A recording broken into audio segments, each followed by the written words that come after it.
Everyone to the May 18th Planning Commission meeting, and I'm going to officially call the meeting to order. And do we have any members of the public who would like to make comments before the Planning Commission this evening? That is not already on the agenda. Don't be shy. All right, seeing no one, we will move on. Let me put this away before I forget what I did with it. So we have one public hearing tonight that's on our agenda, and I have this long script that I have to read, but I will try to do very quickly. And we have one public hearing on a land use application that is scheduled for tonight. A staff report has been prepared for the application and has been made available to the public 7 days before the first public hearing. The staff report identifies the approval criteria that applies to this applicant's proposal. Staff has analyzed that criteria, and it's contained in the staff report. The quasi-judicial hearing procedure that the Commission will follow is set out in state law and in the Oregon City Municipal Code. The hearing procedure steps are shown on the chart over there. Anyone wishing to speak should fill out a speaker's card and give it to the planning staff before the hearing. Speakers will proceed in the order in which their card is received. You should fill out your address on the card so that the city is able to notify you of the final decision.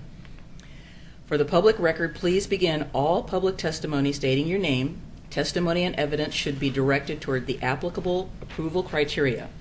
If you believe other criteria apply in addition to those addressed in the staff report, identify and discuss those criteria and explain how and why you believe they apply to the application under consideration. A person may submit any written material while the public record is open on this application. Any written materials received by the staff during the time period in which the record is open will be placed in the record. Written materials submitted during the public hearing must be presented to the city staff in order for it to be part of the record. If you intend to use a PowerPoint presentation, oversized poster boards, reports, pictures, or other exhibits to be used in your oral testimony to be placed in the record, copies must be submitted to the staff while the record is open. If they are not given to the staff, they will not be included in the record. Any person wishing a continuance to present additional evidence and testimony or to keep the record open to respond to new evidence must make that request before the public testimony portion of the hearing is closed. If the Planning Commission makes a decision in which you disagree, any issue that you wish to appeal must have been raised for the consideration of the City Commission or LUBA or both. Without raising the issue on the record with sufficient specificity and accompanied by statements or evidence that the city and all parties can respond to, the issue will not be deemed appealable to the State Land Use Board of Appeals. In addition, the failure of an applicant to raise constitutional or other issues relating to the proposed conditions of approval with sufficient specificity to allow the local government or its designee to respond to the issue precludes an action for damages in circuit court. Now, we will open the record for Oregon City File CP 1403, DP 1404, and NR 1410. Does any commissioner have any ex parte contacts, conflicts of interest, bias, or any other statement to declare? Have you all visited the site? I've visited the site numerous times because this school year, Oregon City School District has been my primary employer. I'm a substitute teacher. I work for several school districts, and my employment varies, but this year they've been my primary employer. I still feel like I can adjudicate this neutrally, but it's out there. My wife works for the district as an educational assistant. I have two young men that go to the high school. One is graduating this year, but I don't believe that those factors will cloud my judgment in looking at this project. I've visited the site on several occasions, but none too recently. And I have also visited the previous site. I visited the site today, as a matter of fact, and drove up and down the property, and that's about it. Okay, I have also visited the site, and I am familiar with the current site of the transportation facility. Does anyone in the audience wish to question the two commissioners about the disclosures that they made? None? All right. Kelly, are you ready? All right. Question, so I can go home. What? Stop it. Okay, got it. So we're switching to presentation mode? All right.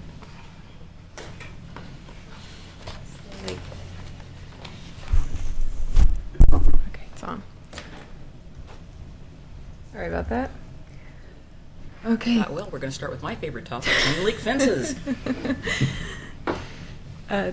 Thank you, Commissioner McGriff. My name is Kelly Moosberger. I'm a planner with Oregon City Planning Division. I reviewed the application, and I will make a about 10-minute, hopefully, presentation to you, and then I'll be available to answer questions after. Denise already went through this. I just wanted to outline the quasi-judicial hearing process again. We opened the hearing, gave disclosures. I will give a brief summary of the project. Then the applicant will present. We'll take public testimony. Then the applicant gets a chance to rebut. Then the Planning Commission can decide to close the record, deliberate, and then make a decision. So the application is for a master plan, detailed development plan, and natural resource overlay review for the Oregon City High School Moss campus. It is located in the Caulfield neighborhood. To the south is a neighborhood of multifamily and single-family homes. To the north and west, we've got campus industrial zoned, mostly vacant land, and Clackamas Community College. And then to the east is the Beaver Creek Road concept plan area and a property that's been proposed as apartments, which is under appeal currently. And here's a closer view of the site. The 10.5 acre parcel where the arrow is pointing is the location of the proposed transportation maintenance facility, which is the subject of the detailed development plan application.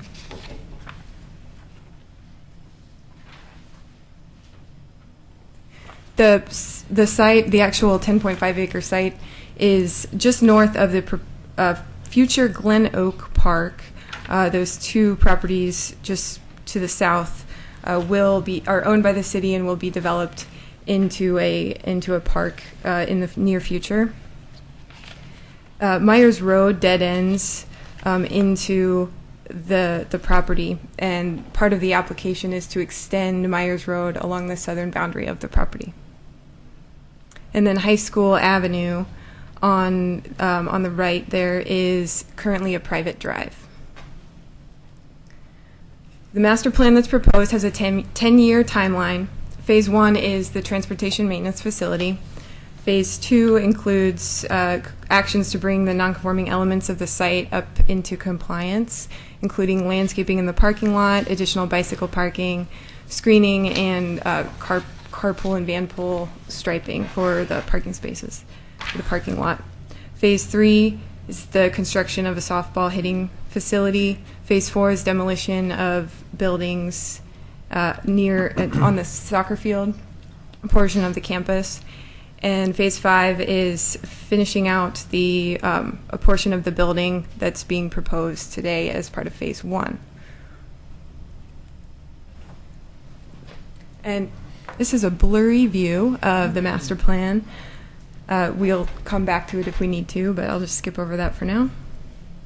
The detailed development plan for that 10.5 acre parcel on the east side of the west side of the campus is for approximately 30,000 square foot building for office space and maintenance space, washing areas for the buses, parking for staff and visitors, 138 spaces, and then bus storage for all of the school districts. Bus fleet, 96 spaces for large and mid-sized buses, 96 spaces for small buses, vans, and maintenance vehicles. Fencing of that area for security purposes, a storm pond, and then partial extension of Myers Road.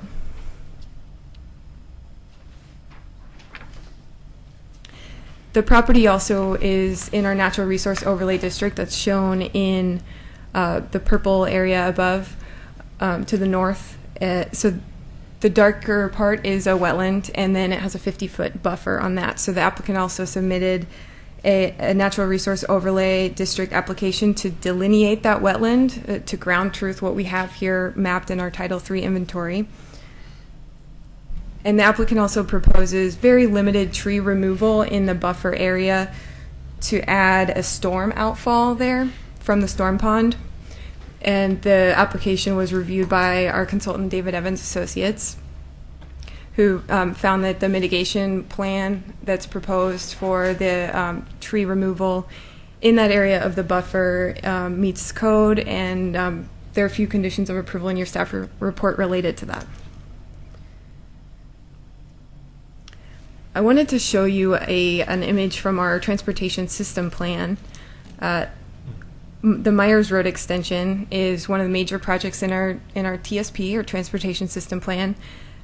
And Loader Road is an additional project. The alignment that's shown here is conceptual alignment. Our TSP basically was just connecting dots A and B, and the actual path of those pink lines wasn't meant to guide any sort of alignment for those roads. The applicant does propose to extend Myers Road on the property. And as part of this application, Loader Road was proposed to run along the western boundary of the property, north-south. And it was proposed to run on the west side, and in discussions among staff and the applicant, we are conditioning the applicant to dedicate right-of-way on the east side of their site instead for a future Loader Road extension. And so that would go where the existing High School Avenue is. The applicant would be required to dedicate up to 54 feet of right-of-way for Loader Road. Can you say that again? The applicant would be, as a condition of approval, required to dedicate up to or not to exceed 54 feet of right-of-way where the current High School Avenue private drive is. So it'd be parallel? It would Sort be of. High School Avenue would become Loader Road. Oh, replace okay. Yeah. That's what I, Yeah. So okay. is that That's- in addition to the existing right-of-way, or is that total? So there isn't, it's currently private, so there's no right-of-way there now. The way it's aligned, it's completely off of the property that's being used for the transportation maintenance facility, so it's on that High School Avenue, and 54 feet gets you maybe a little bit past where that parking is, but it doesn't encroach into the ball fields. Okay. And the condition number 28 is the condition of approval that I'm talking about, and I want to just make a small change to that. It says shall dedicate 54 feet.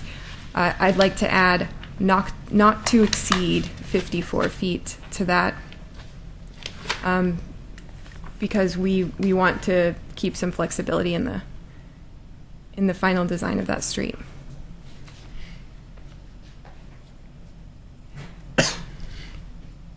The city's transportation consultant, John Replinger, is here to answer questions related to transportation.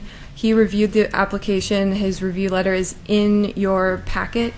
So if you have any questions, he's available.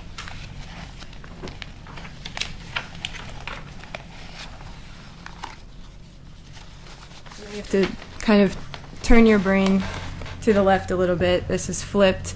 The wetland is now over to the left on your screen. The applicant requested several adjustments that I want to point out. We did provide, staff provided findings and conditions related to these adjustments, but there are some that I want to call out in particular.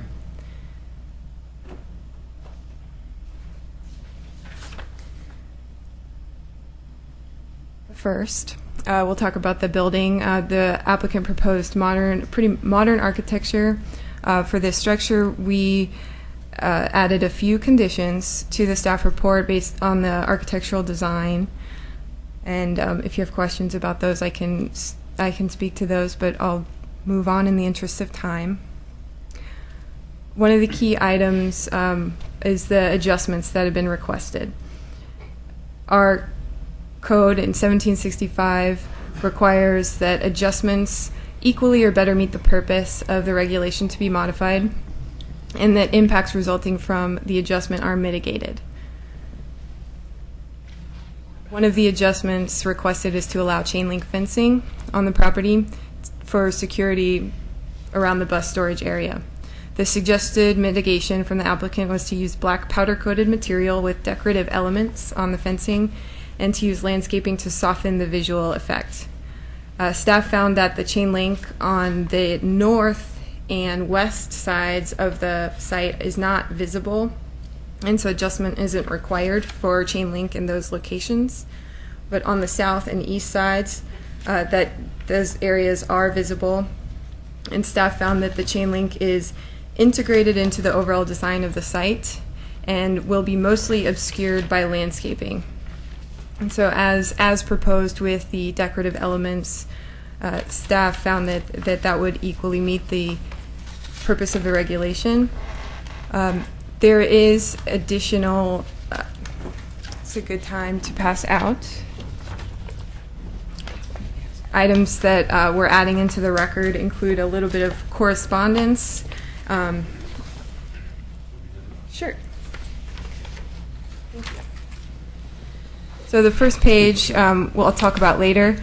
The second few pages is correspondence, and one of those emails that's included in there is a question that I asked the applicant about the decorative material on the fence, and so they provided a little more detail about what they proposed for that decorative material, and they may speak to that in their presentation as well.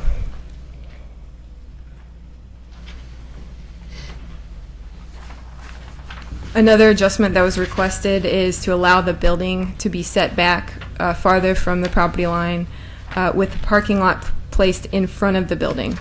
The suggested mitigation is to make the parking lot available for public use after hours.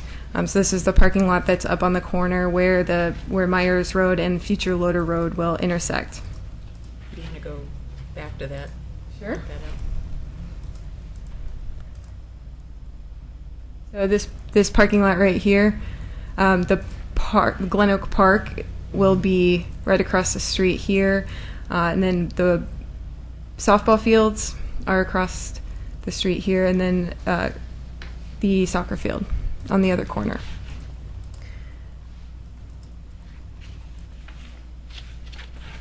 And staff recommends the following mitigation for this requested adjustment.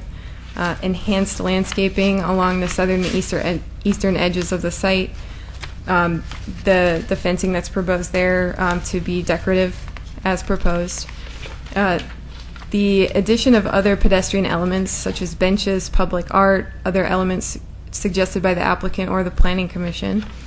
And at the corner, at the intersection of Myers and Future Loader Road shall be particularly emphasized with decorative elements, public art, enhanced landscaping, or other features of interest.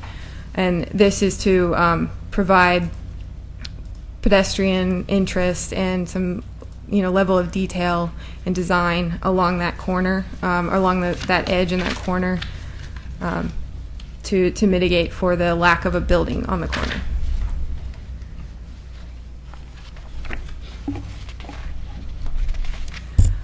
Another key item is parking. The applicant proposed 138 parking spaces in that lot on the corner for the transportation maintenance facility, and proposed that parking lot be available to the public after hours, which would be probably after 4 or 5 o'clock, according to the applicant.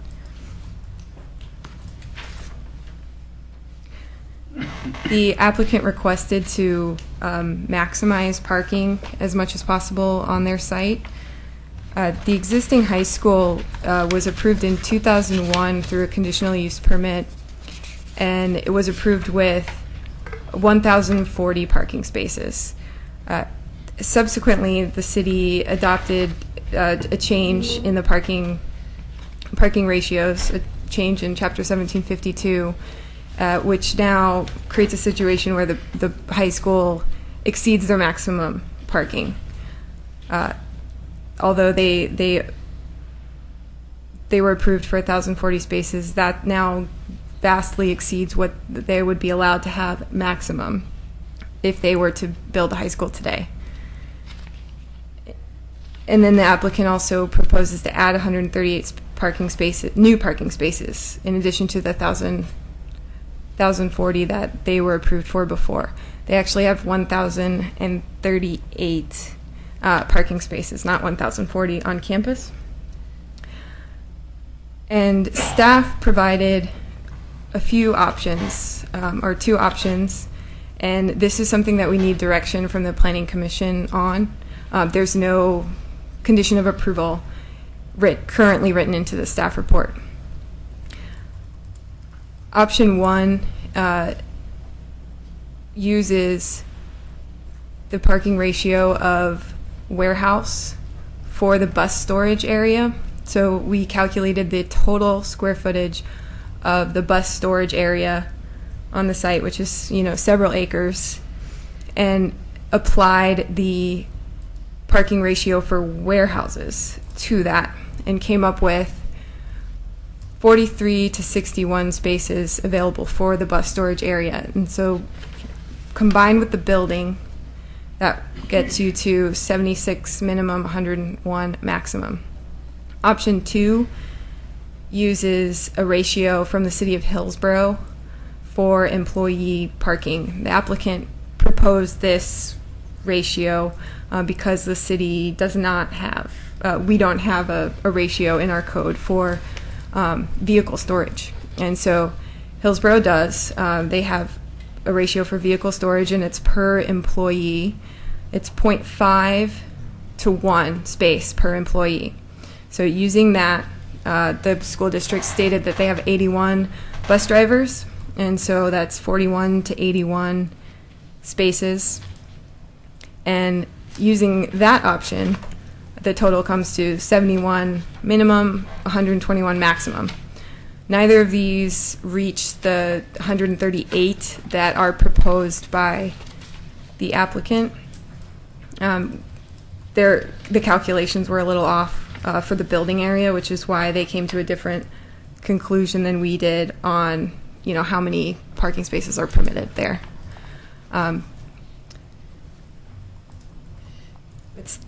As I said, there's no condition of approval in the staff report for this currently, but staff recommends that if the Planning Commission agrees that the applicant should maximize parking at this site, we recommend using the option 2. And if the Planning Commission disagrees with the applicant, then we recommend kind of starting with option 1. We've just provided that as information for you. The last key item, tree removal. The applicant provided a tree removal plan that included the entire site as a construction area. Our definition of construction area is there on the bottom of this slide. It's right-of-way, public utility easements, and within the building footprint of a building site for any mixed-use commercial or industrial development. And staff finds that this can be interpreted in two ways in this particular case. Normally, you have a development with a building and a parking lot. And so your construction area is the building footprint, and you don't count the parking lot. In this case, we've got the vast majority of the site being used for bus storage, which we're not treating as a parking lot, we're treating as, a use. And then they have their staff and visitor parking lot separate.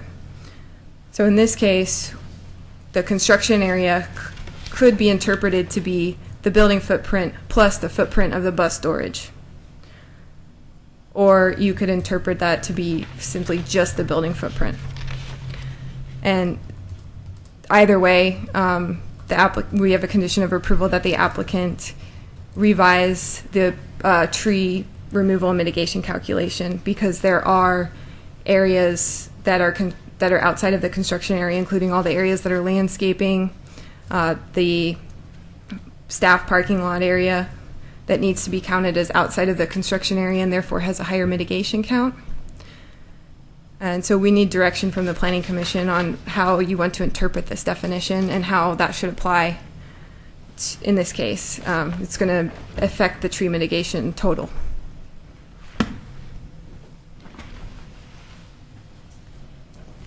There are a few items to add to the record. Those were passed out. Thank you, John Lewis. One is the Clackamas Fire District submitted a comment last week that recommended a condition of approval for a fire access plan, fire access and water supply plan, I believe. And so we're entering that along with correspondence regarding the fencing, tree mitigation, and building design. And then, of course, this presentation. And staff's recommendation is approval with conditions in the staff report, the revision of condition of approval 28 to state not to exceed 54 feet, and the added condition from the Clackamas Fire District for fire access and water supply plan. Questions of staff, gentlemen? I have a question. Under the current parking rules, what would the maximum be for the high school? The maximum would be, I believe it's 870, 825, 825. Okay, so, well, I mean, the 138 is well absorbed by the current overage that they have. The 138 would be, they're proposing in addition to the The 1,040, I excess understand. and maximum. Right, Yes, but I'm yes. just saying that with the change in standards, the 138 could theoretically be absorbed by their current use because they have more than they need. Yeah, I would agree with what you're saying. They are currently overparked, Right, and they're proposing to add more parking. I understand. Yeah. And the difference between their overparkage is more than the Oh, that could 138. absorb. I understand. Yes, yes. Okay. Yes, they do have enough there where they could, without adding any parking, they could, yes. And Bring then- up the site plan, though, just to show the proximity and the location of that parking relative Yeah. to the new building. You're not next to each other. And then I guess I'll, now that I've said that and it's on the record, I will also say there's no way in hell that they can move people. You know, I mean, I helped restart the Caulfield neighborhood, and one of the top things on their list was all the students parking all over in the neighborhood because there wasn't enough parking on site. So, Well, is that enough parking on site where they want to park, or that there isn't enough parking on site? There you go. well, I doubt that there would be very many students even attempting to park there because it's too far away from everything until the end of the day when all the ball players shift.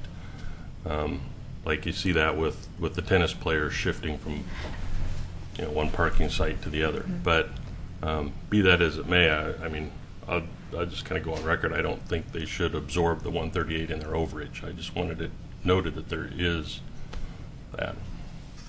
And the, this is in the staff report, I didn't talk about it yet, but this parking lot up here above the tennis courts and the baseball field, the applicant said that, well, one, we didn't get a parking study or any sort of information from the applicant on the current utilization of the parking lots, whether it's full or not full.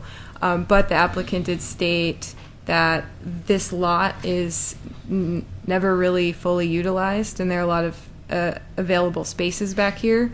The problem, like you said, is the distance.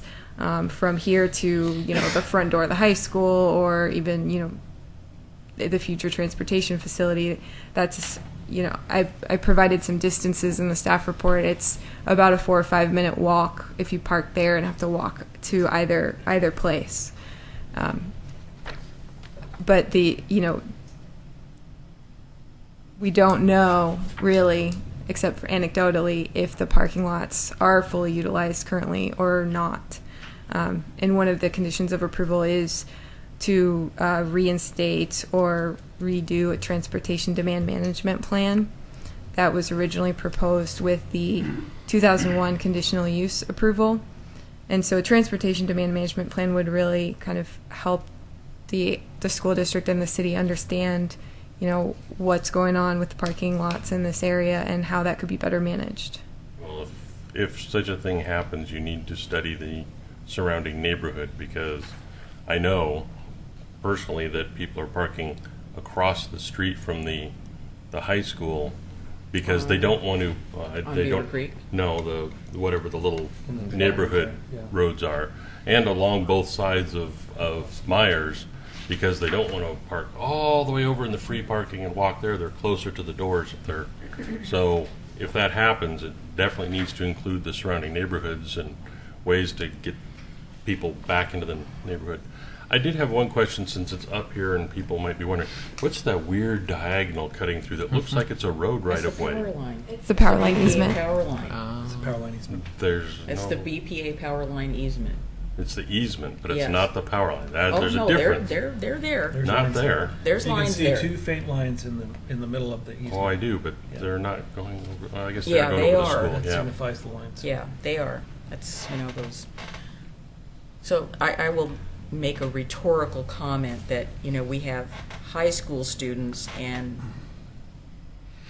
I would say the majority of them should be physically able to walk. And I'm not extremely sympathetic about the fact that there's underutilized parking. That, I will have to say, that's going to be a very difficult decision for me to make on that particular issue, because I don't have the information, and I'm a little apprehensive about putting it off till later when it's something that you're asking us to decide about. So it's something I would like to know. They're all late for class and it's raining. Well, I understand that it rains. But, maybe the school district needs to say, you cannot park off campus. Yeah. How do you regulate that? I don't know. That's not for me to figure out. Any other questions? Not yet. Or Zach, excuse me? Yeah, sure. The concept for Loader Road, the new street alignment, it was going to be then dead ending on Glen Oak, or was it going to connect somewhere else south? Road? Yeah.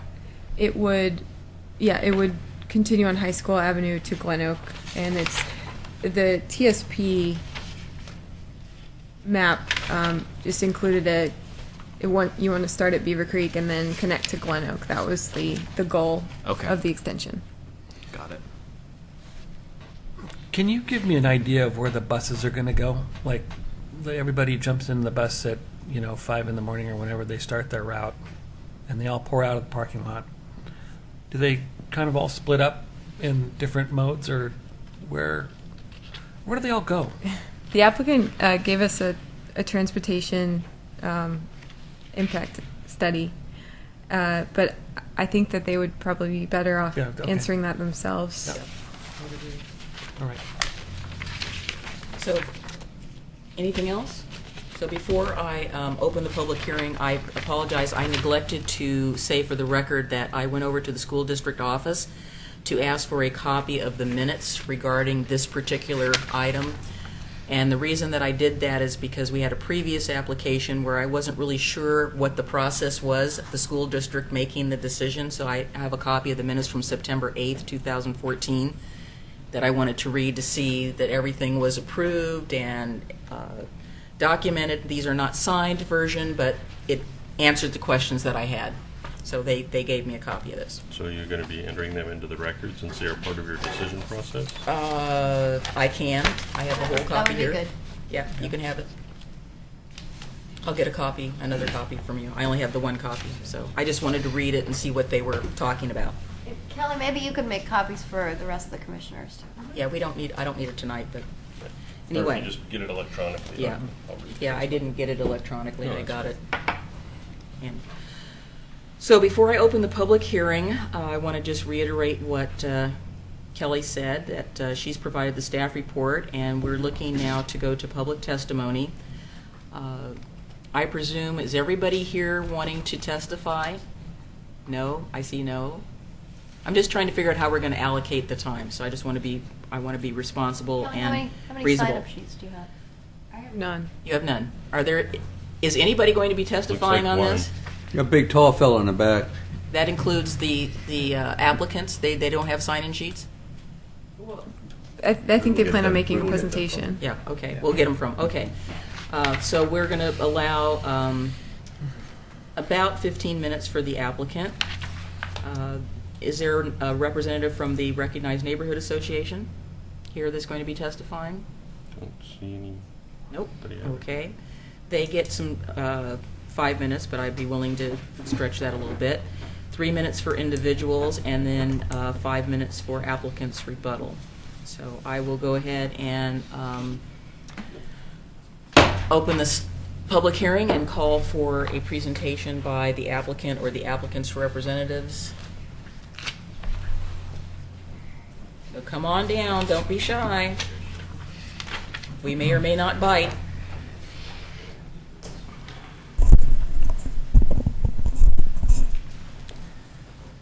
Well, I want to thank you for having us here tonight.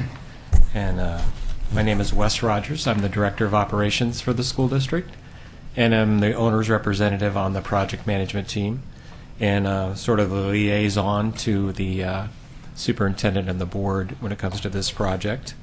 On my right is Ron Lee with BBL Architects, who are the architects for this project for the district. And then behind me are various consultants on our project team that are ready to answer any more technical questions that you might have tonight, and some of which have already been raised, and we're glad to answer those as we encounter those questions. I did want to make just a few general comments. I know your time's valuable, and I want to make sure that we can answer specific questions and concerns.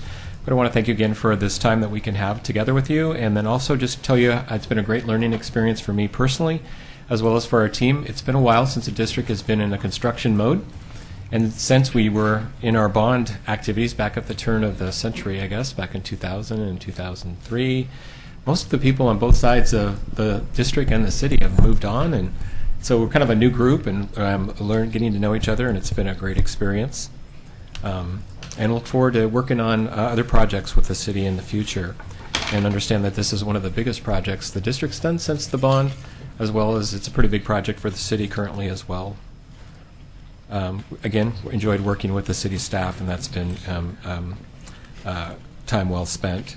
The school district, fulfills a unique role in the district, actually in the city. We're the educational provider in the city, and we're also the largest employer in the city. We're the largest food service company in the city. We're the largest transportation company in the city.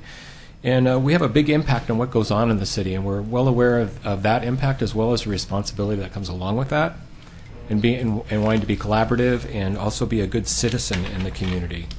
We also understand that we have a large economic impact on what goes on in the city. So we're always have that in mind as well when we bring people from other parts of the district that are outside the city limits who come into the district for district events.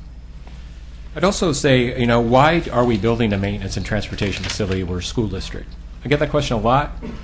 You're all aware of the current facility and its location and its development plans in the near future, and the fact that it, for a little over 4 acres, is not adequate for a large school district to run a transportation and maintenance facility for the entire district.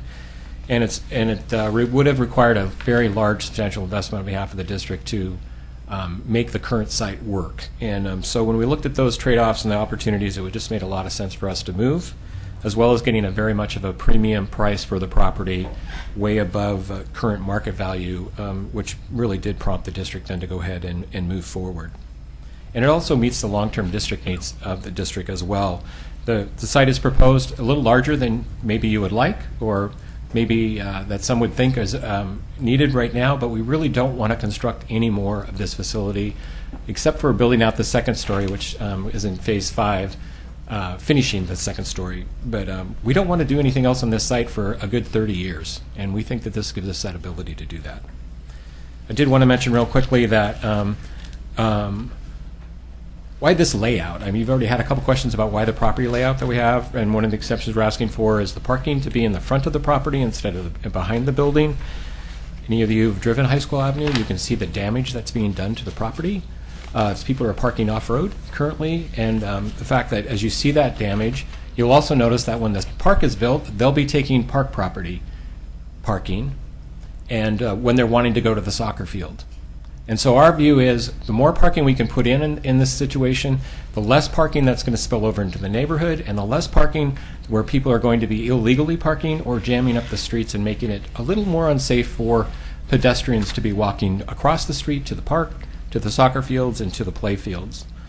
The other issue around parking is as we develop Loader Road, we'll be losing quite a few parking spaces that are currently there on the private driveway.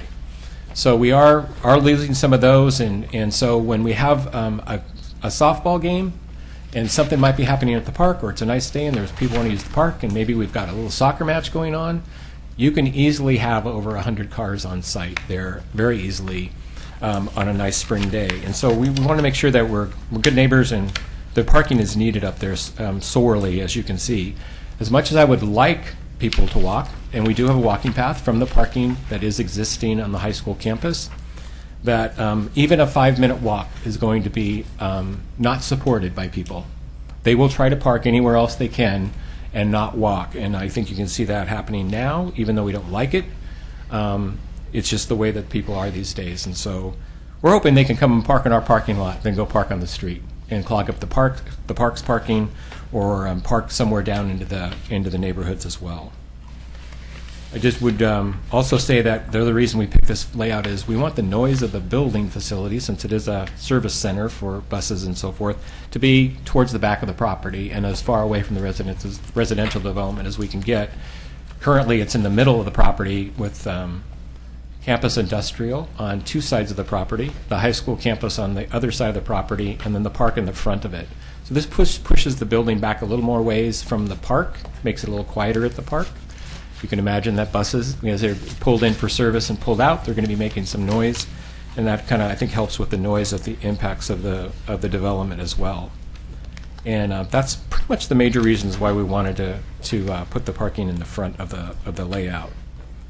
Would like to just finish up that we've really enjoyed working with your city staff. They're great people, and I can look forward to lots of collaboration here in the future as we go forward, both us as a district and you as a city.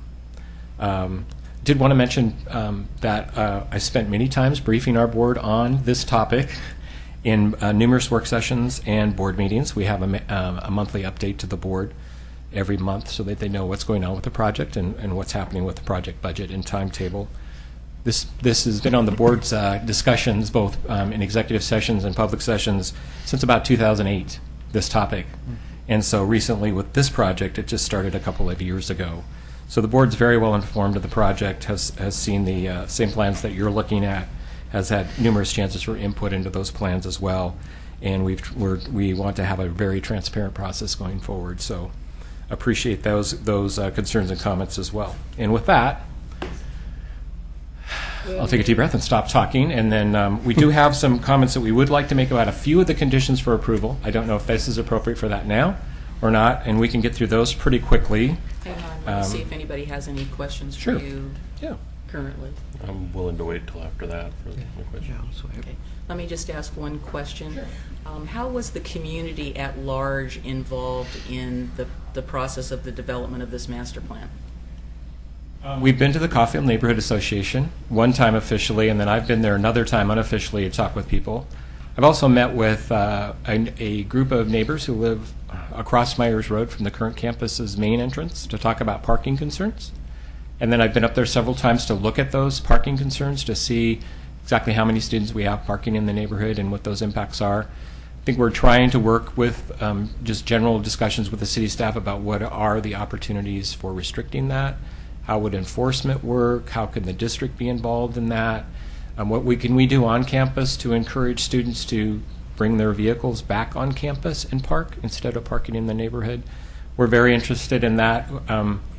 If we had, unfortunately, we don't control what they do because these are public roads and these are fully licensed drivers and so forth. But we do try to work with them in mitigating those impacts. We've also taken some public comments over the years about why are we where we are now currently? What is our long-range plan? We have to lease a parking lot, and people who live in the community as well and then work in the district have been very concerned about what is our long-range view, because it's not working very well where we are currently. And as you look at the district in the future, we've had several board meetings concerning our long-range facility needs, starting a new process on that soon, but looking at right-sizing the district, and that was one of the high priorities for the school board after public input and staff input was we want to see what we can do with that property, because it is valuable for development, but it's also one of our least efficient and effective sites in the district when it comes to measuring all of the district's locations. So I'm going to make a leap of faith in assuming that you're keeping the city involved in that process as well in terms of special district and city coordination. Yes. Oh, yes, definitely. We're as far as the current site. Well, aside from just the pre-apps and things of that sort. Oh, sure. But there's Yes. regular communications. Back Yes. and forth. Oh, yes. John and I are very good friends. City staff and I are very good friends, and we're always communicating back about what's happening with this. In fact, John and I were just talking earlier about some situations with the current facility and the transition plan that we have for that. And so, yes, I'm in touch with them regularly about both the current facility and the new facility. So I'll be interested to hear about what some of your ideas are about how to mitigate the parking problem for the neighborhood. So I'll let you go ahead and continue. Okay. Wes, I will, first of all, make one comment before I want to go in and talk about some of the conditions that we either have questions about or some difference of opinion. First of all, when John was explaining about, or when Wes, was explaining the location of the facility, part of that also has to do with the site geometry and the need for separation of the public and the office spaces outside of the compound versus the truck or the bus parking and the bus maintenance. That all needs to be within the compound, and how you can actually move around within the site. And so without going into any more detail about that, we wanted to go through a handful of the conditions just very briefly. The first one is condition number 22, which has to do with the right-of-way width for the Myers Road extension. The condition talks about a 100-foot right-of-way. Later on in item 34, there's reference made to the possibility to request some adjustments in the cross-section of Myers Road in order to better match the concept plan. And I know that we had some discussions with the city about a 93-foot right-of-way, and I'm not sure if this is alluding to that as still a possibility or whether I'm misinterpreting these two conditions. I want to thank Kelly for pointing out that our earlier discussions about the 54-foot right-of-way at High School Avenue was a maximum. Thank you for clarifying that.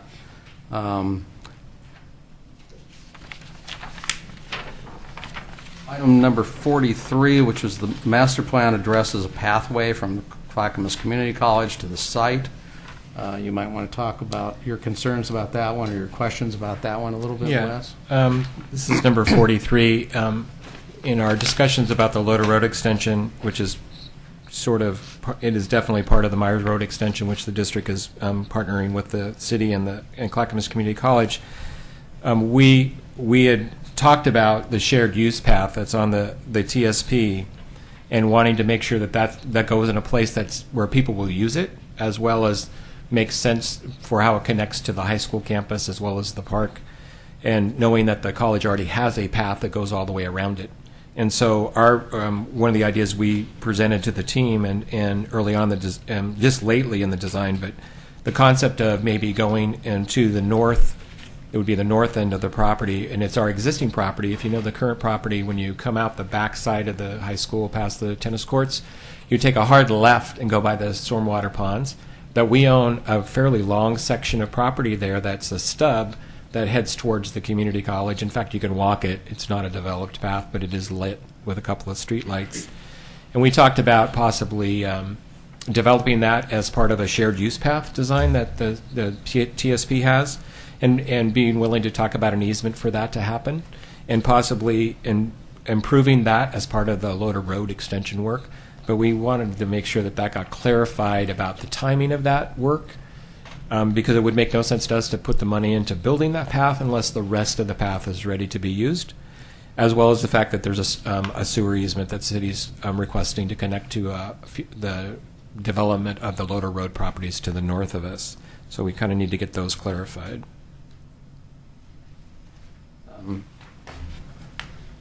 Condition 44, which is that before a building permit is issued, the applicant will provide details about coverings and ensure they meet building standards. I believe, Kelly, that this had to do with the covering materials for temporary storage within the compound. Over time, the need to put some sort of weatherproof protection over some products or vehicles within the compound is necessary. Those are kind of ever-changing depending on what's being stored back there. So we're curious to know what kind of materials the city will consider as acceptable or not acceptable. Yeah, and this area is also behind the enhanced chain link fencing that we presented as an option in our design.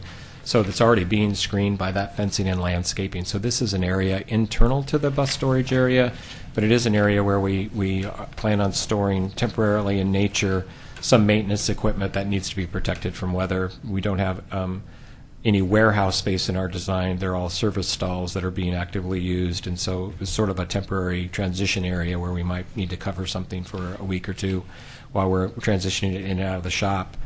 But it is behind screened, the screening of the landscape and the chain link fence already. It's just a issue that we'll need to clarify with city staff. Item number 40, condition number 45 has to do with the south facade. It seems it said north by a typo in the condition. To verify, among other things, that we have 60% openings along horizontal length. We had a different interpretation of what that length is, and we will work with the city to refine the calculation and make sure we've got some agreement there about how that works out. And I believe that relates also to condition 46. Condition 50 requires documentation ensuring that the refuse area is designed with sturdy materials. The refuse area that we're talking about, I believe, is all within the fenced compound. Again, pretty well disguised by landscaping and the decorative fence. Our intention, whether it was clear or not, was not to add any additional screening above and beyond that.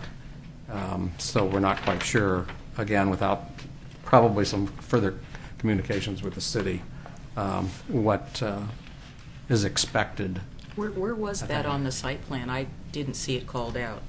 It would be on, if you're looking at the front of the building, it would be kind of on the east side at the south end.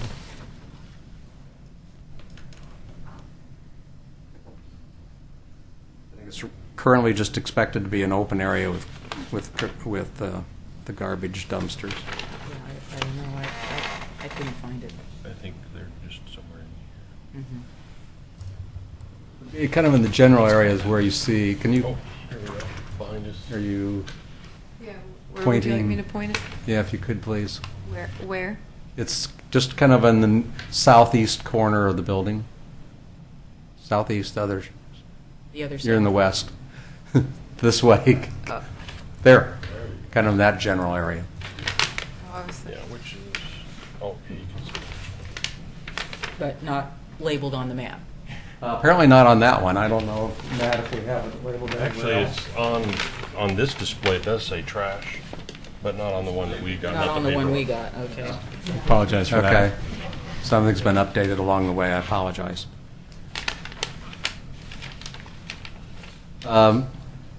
Condition 52 has to do with providing the transportation demand management and parking management plan. I think we had some conversations this afternoon about that item. I don't know if Lancaster Engineering would like to weigh in on that a little bit. I think what I'd like to do is maybe delay them coming forward as our transportation expert, because I think there was a question about timing of buses coming and going from the facility, and they can share some of their survey results and so forth from the current facility, maybe help explain that one. So maybe we'll hold on that one until they come up. 56 has to do with the existing bicycle parking near the high school, at the high school, and a requirement here to cover and or better secure at least 50% of those racks. I think the school district's opinion that they would like to kind of work with us to figure out some sort of cover design that their own construction class would construct. I wasn't quite sure of the timing of this particular item, whether this was in part of the TMF construction or whether this was expected in one of the later upgrades of non-conforming conditions that I thought were in later phases 2, 3, et cetera. Be better now. That way you're complying, getting people out of their cars if they had a place for covered parking for their bikes. Yeah, I think right now, I spend a lot of time on site, and I'm disappointed, to be honest with you, that we don't have more students riding bikes to school. Mm-hmm. But when you spend a lot of time on site, there's not a lot of safe ways to get to the high school. Right.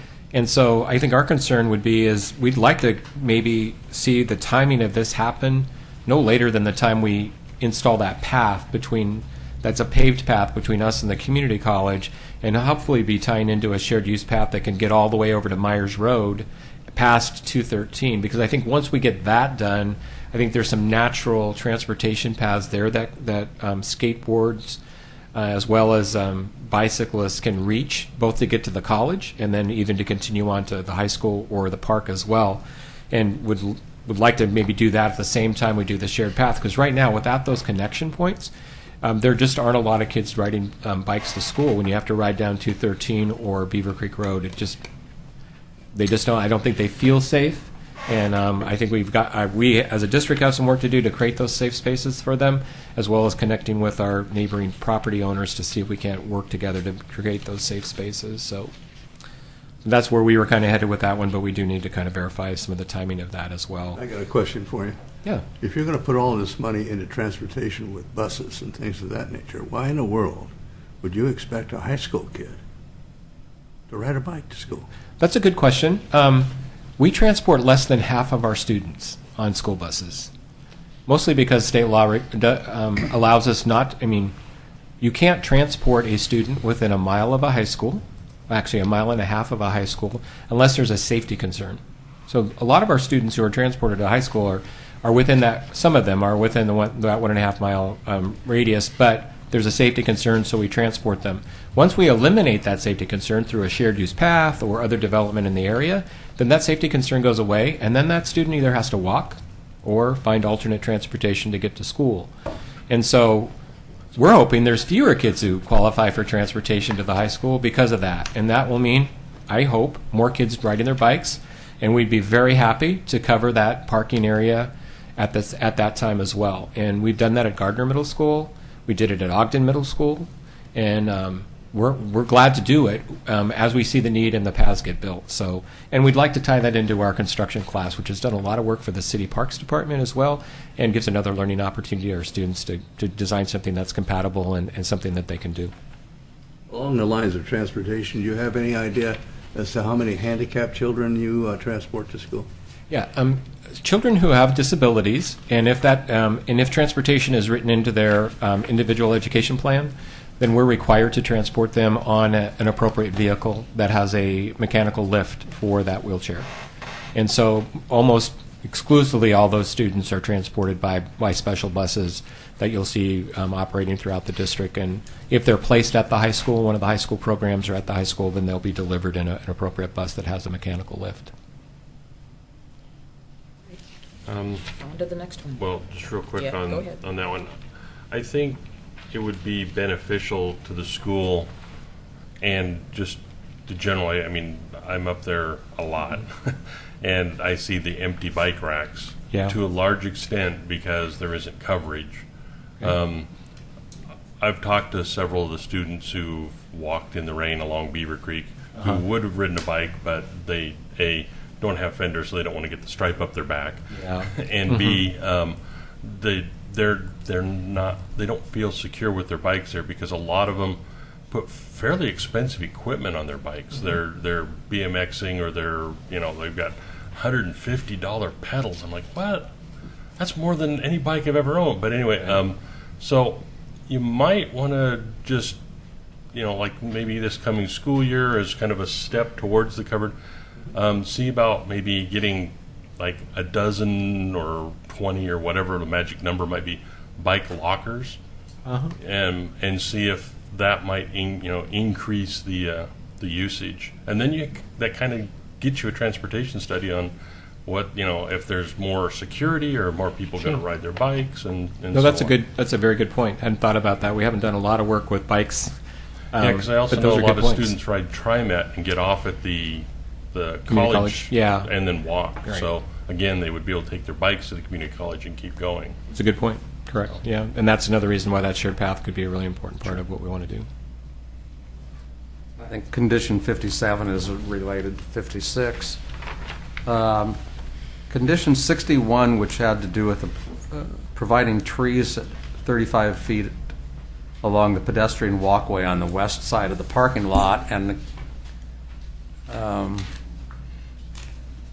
we wanted to raise a little concern about adding those trees with respect to the fact that one of the intents here was to provide the dispatchers with good sight vision to the bus parking areas so they can see the buses coming and going and what's going on there. And it's hard. It seems to us that there's the possibility that that those additional trees kind of start to block those sight lines to some degree. And we were furthermore unclear when it says every 35 feet where you start that. Do we, for example, have to put a tree right in the corner of the north-south sidewalk and the east-west sidewalk and start our 35-foot measurements accordingly? Or could we start 35 feet off of each corner? There's just some technical questions of that sort that I haven't gone and read chapter and verse well enough to know if there's something above and beyond what's written in the condition with respect to that one. But it is one that's of concern. Yeah, as you look at the layout of the facility, you'll see that if you have a print like this one, it would be the bottom right-hand corner. Southwest corner of the Yeah, the southwest. Actually, that's not southwest. It's kind of facing, it's oriented east. So, yeah, it would be southwest. So it's the bottom right-hand corner. I get mixed up on the compass. But that's the bottom floor of that is our dispatch center, and those are the people who are responsible for monitoring buses entering and leaving the facility as well as what they're doing on property. And so it's important for those staff to have unobstructed views of the bus storage area. And so you can see that the main entrance to the facility and the exit to the facility are both on Myers Road. And so that's why if you put lots of trees on the edge, that bottom edge of the parking area, you could be obstructing their line of sight to the main entrance and exit of the facility, which we'd rather not do because we'd like for them to be able to see that with right outside their window, through their window, and also see the other exit point, which is closer to the end of the property, the western edge with Myers Road there. So just want to work with city staff on what we can do to meet the code as well as what works for those that line of sight for staff. There's a wonderful solution for that. Large caliper older trees the trunk is higher and the There you go. canopy's above your line Yeah. of sight. Yeah, that's true. And that could be something that we take a look at. So definitely something for us. We'll note that on our landscaping plan and, see And what if we they're talk bigger about. trees, they count for more little trees. Actually, I Yeah. They okay, do. yeah, because they go above. Okay, yeah. So that's definitely one thing that we can work with the city staff on. So we just want to raise that as an issue, just about the peculiarities of the site, as well as trying to find creative ways like that to meet the design codes.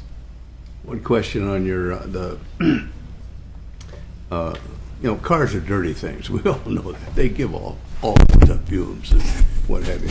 And I would imagine a bus is even probably 10 times more for They're diesel. They're lubrications and chemicals and cleansing of the bus and what have you. Where's all that going to go? Because you got a lot of asphalt here. Right. Yeah. All of the bus washing and the intensive washing of the buses happens on the back end of the facility, the north side of the facility, and goes into the sanitary system. It's designed to do that because they're using an active detergent to wash the buses. As far as just the incidental fluid drop that's all goes into the stormwater, and then it's treated in the stormwater system in the design that we have. We're actually working with a company that makes a really specialized called a jellyfish treatment that actually absorbs those materials and pollutants, I guess you call them, and keeps them within the stormwater catch basin where it's located, most of that, and then lets the water then after it's treated go on out to the stormwater detention ponds. So, the system's designed to the city codes. I don't think we've had any issues around that, and are using a local Sisal engineering locally to make sure we're meeting those really strict requirements to make sure that nothing's getting out of here that's going to be bad for the environment. So most of these will be underground storm chamber type facilities? Yeah, and then we do have the detention ponds back there on the back end of the property. Okay. And we're glad that we don't, and the design was specifically laid out this way so we more than meet the 50-foot buffer and the wetland, so we're not even infringing upon that at all. Have you guys thought about using bioswales at all? We are doing bioswales on the Myers Road, and working with the city on that, and really excited about doing some of those. Wish there were more places where we could get those retrofitted into the district, into right-of-ways where we have some room, and definitely an option possibly in the future for maybe some smaller swales. But these are all set for those and the entire length of Myers Road there. A lot easier to maintain. Sometimes those out-of-sight, out-of-mind systems end up... They stay out of sight and never in your mind. After about 5 or 10 years, they get forgotten. And Yeah, this one requires the ones we're doing. The one main facility on the parking lot requires you build it in some PM, and you have to go clean the filters and so forth. So it's much easier to be reminded of that, but it's always something you got to worry about. So more, Ron? I have Number three more. 61? Three more and I'm done. The ask, again, has to do with trees on condition 64, referenced changing the species or finding the species being allowed on some neighboring city's list. But according to our landscape architect, he double-checked and found these trees as an approved tree specified on your list. So I think Jarvis was going to contact city staff to see if somebody's, maybe us, is misreading that. And then I think 66 has to do with trees inside and outside the construction area, and I think Kelly very well explained to you already our issues about the bus parking area and our contention that it's really part and parcel of the function of the facility, and therefore constructing the bus parking areas is part of the construction area, in our opinion.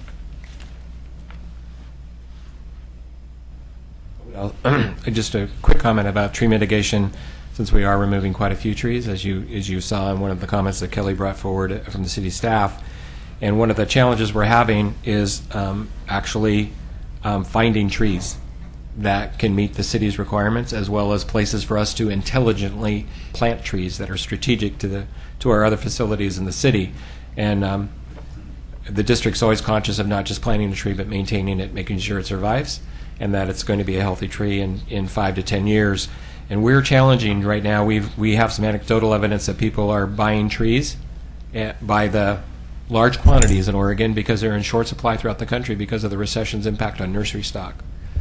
And so we may be forced to be paying more into the tree mitigation fund than we would like to, but we're going to try and plant as many trees as we can on the high school campus where we need trees, as well as looking at other areas in the district and being strategic. We've offered to buy trees for the city parks development. We've done trees at Eastham as part of the Arbor Day event.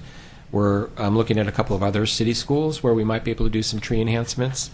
But it's likely that with challenges of tree inventory, as well as just the cost of installing a tree, and with the economy starting to pick up again, it might make better financial sense for the district to just pay the fee. We're not necessarily happy about that, but it might just be the reality of the project as we go forward. But we do intend to plant quite a few trees as part of our tree mitigation. That's in flux as we go forward, but we'll meet our obligations either way. That brings me to the last item, 75, which again has to do with tree planting and the recommendation to plant smaller trees within the national resource area, which I presume means then we need to plant more trees because the credit for trees decreases as the caliber of the trees we provide decrease.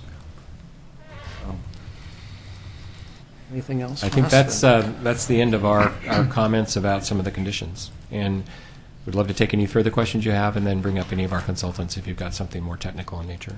Damon?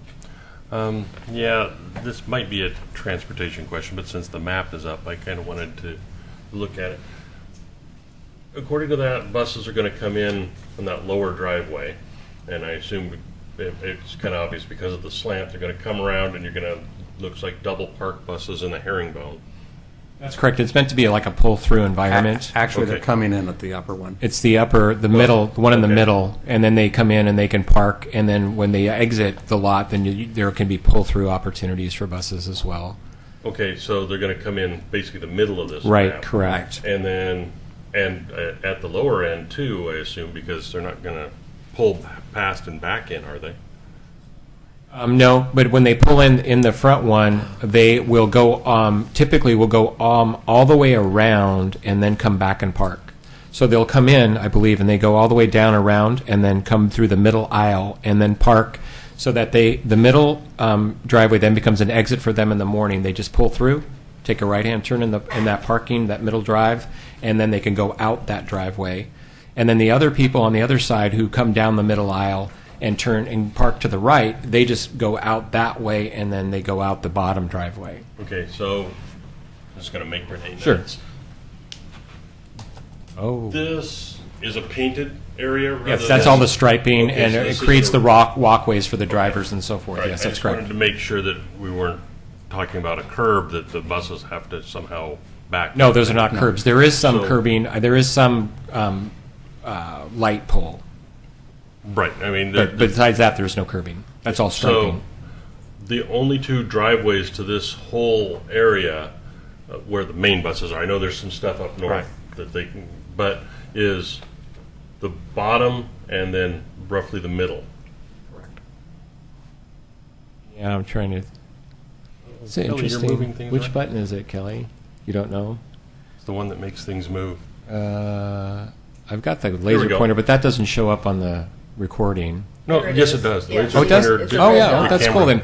Yeah, so what we do is we pull in here, so we have buses entering here, and they go all the way down here, and then they'll be cycling through here and turning left to park or right to park, and then that way in the morning they would go out this way, or they'd go out this way. Okay. These over here are back in. Those are reverse. You have to back into the spot. So that's like short buses. Those too, are, so- yes, that's correct. That's precisely correct. That's short buses.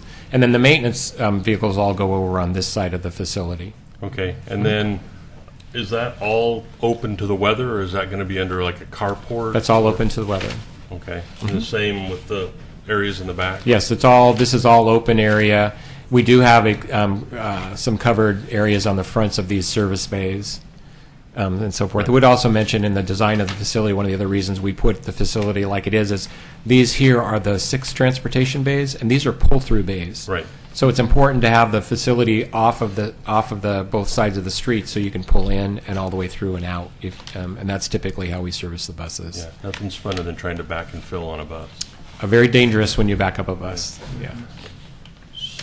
So the other question then comes to all that blacktop. Is there any, I didn't see any mention of any attempt at doing any sort of permeable paving like in the employee parking or as in the drive areas, if not the actual parking spots, because that's where you get the dripping usually is Right. when they stop but seems to me like there's a large potential for permeable parking. I mean, I see it at I don't remember what the park is in West Lynn, but it's been there for a decade now and seems to be working quite well. I would probably say two things to that. One is budget constraints for the pervious asphalt versus impervious asphalt. There's a significant cost increase to the budget for going pervious. And then with impervious, we've put in the appropriate stormwater treatment, and the design will take into account that. So it's pretty much a budget constraint for that. Well, what I'm referring to is it was actually like cement waffles with holes. I mean, it was just a matter of putting those tiles down and Ecocrete. Yeah. I mean, we could take a look at that. My concern again would just be budget and doing anything that's requires something a little different than the typical design. But we could take a look at design options besides pervious, which I know we took a look at, and we're doing another project in the city around pervious versus impervious. But we could look at something like that. And then has there been any discussion with Parks Department about basically leasing your parking overage to the park that's being developed so that they can Good question. absorb that? Yeah. And they don't have to build a parking area, they can build it as a playground. That's a good question. We are definitely working with the park on a temporary stormwater easement, as well as an intergovernmental agreement about use of the parking area. And the city has asked us to put in a walkway from somewhere in this area that connects the parking lot to the sidewalk, so that people who do park over here for park use have easy ways to get out to the sidewalk and then over to the different crosswalks. It also makes it easier on your plantings because people. Yeah, it will be. Yeah, so we missed that in our design. We should have realized that at the very beginning, that we should have had that, because we may have bus drivers who also live in those residential areas to the east and south who might be walking to work, and which would be great. And we want to make it easy for them to get on the property as well. Biking to work. Yeah, or biking. And we do have a biking facility. I think it's behind the fence here, and we've got to do some work on one of the conditions around fencing around that. So, At any one given time, how many buses will be exiting the property to make their scheduled runs? yeah, I'd like to hold that for having Lancaster come up and talk about what currently they're observing, and how we typically are using the buses currently. I think that would be better for them. I could make some general comments, but they could make a much more informed comment about that. You ready for them to come forward and take any of your transportation-oriented questions around bus impact and all that? You got that? Okay, two Okay. for me. Oh, sure, yeah. So there was a mention in the staff report about noise. Now, I'm assuming these buses have the backing up beeping things. That's correct, they do. So where in this is there any sort of mitigation for that? Because, I'm assuming they're all leaving generally around the same time or staggered times, and you're going to have, them pulling out, but then when they come back, there's all of that noise. There's the backing up, correct. And while there isn't anybody directly adjacent, I guess, homes, but there's still, it carries. So Yes. that's something that would be, That's a great question. I would like to know. I'm not Yeah. asking you to answer it tonight. I could but- take 15 seconds and give it to you. Right, the only buses that'll be backing up on site are along the western edge of the property. And so when they pull in, and they pull, these are mostly short buses, which means they do go out and do regular routes for special ed in the morning, and then they might be doing a route during the middle of the day as well. So maybe several times a day, 2 to 3 times a day, they'll be backing up. But then and this property, of course, is adjoining Campus Industrial, so we're hoping that next door we'll have a Campus Industrial client. And we'll be as far away as we can get from the residential area of this when it's fully developed. And so you've got basically the building, the fences, the... You have fencing and trees. landscape there A as chain well. link Yeah. fence is not going to... Not going to stop a lot, and there'll be some Lights. landscape, which will help a little bit, but it's a point well taken. And that's one of the reasons why we put it on this side of the property, because we knew there shouldn't be any other public use on that side of the property. And if we put Loader Road on the other side of the property, then that should be just an adjoining property with another campus industrial user. Well, let me just add a thought for you to consider. I would like to suggest that you and the city think about putting together some sort of a good neighbor agreement with the neighborhood that's directly adjacent to try to work out some sort of plan and cooperative process to deal with the parking. Just throwing it out there because it seems to me that it's just a little open-ended, but I think there's every good intention to try to figure out how to mitigate that, and there may be some suggestions from those neighbors, although, again, they're not here, but maybe they didn't feel like they had anything else they had to say. But it would be, I think it would be a good gesture on the school district's part to try to figure out how to work with them on that. No, I'd be glad to contact them again and talk to them and see if we could even do a special meeting and invite them over to the high school campus where we have meeting rooms and just host them and talk about the facility and see what we can work out. So Mr. Walter has experience with those. So when the transportation person comes up, so I guess maybe some of the questions we have, how many buses are, I was trying to find that. There's so much stuff in this report. How many buses are actually currently at the current facility? Are there going to be more buses at this facility as opposed to the existing one? And the whole bus deal would be interesting to know. That's where I am. Yeah, I wanna know how I do have one other. In the documentation we received, there was essentially an objection from the school district about having Loader Road go down High School Avenue. That's correct. Are you withdrawing that objection? Have you? I'm not sure if we'll raise that objection during the rebuttal time or not. At this point, we fully understand the city staff's reasoning for wanting Loader Road to go down that side of the property and encompass the private drive that's called High School Lane versus High School Avenue. It becomes a public right-of-way right here at the intersection. Right. So the district hadn't planned on that when it bought the property, to be honest with you, the previous people in the district who had negotiated that, but completely understand the reasoning behind that. For us, it's a little bit of a budgetary implication because we don't have any bond funds right now or any other significant capital funds, but we do understand why that makes sense in the long term. And for us, the reason that we were mostly concerned was not just money, but it's also safety, because we're just, to be honest with you, we weren't planning on having the high school surrounded by public roads. And when you extend Loader Road, you now will have 3 sides of the high school campus will be surrounded by public right-of-ways. And we are always really concerned about student safety first. And so that's just something for us we've got to get our hands around. We'll have to do some enhancements from a security standpoint about that end of the property.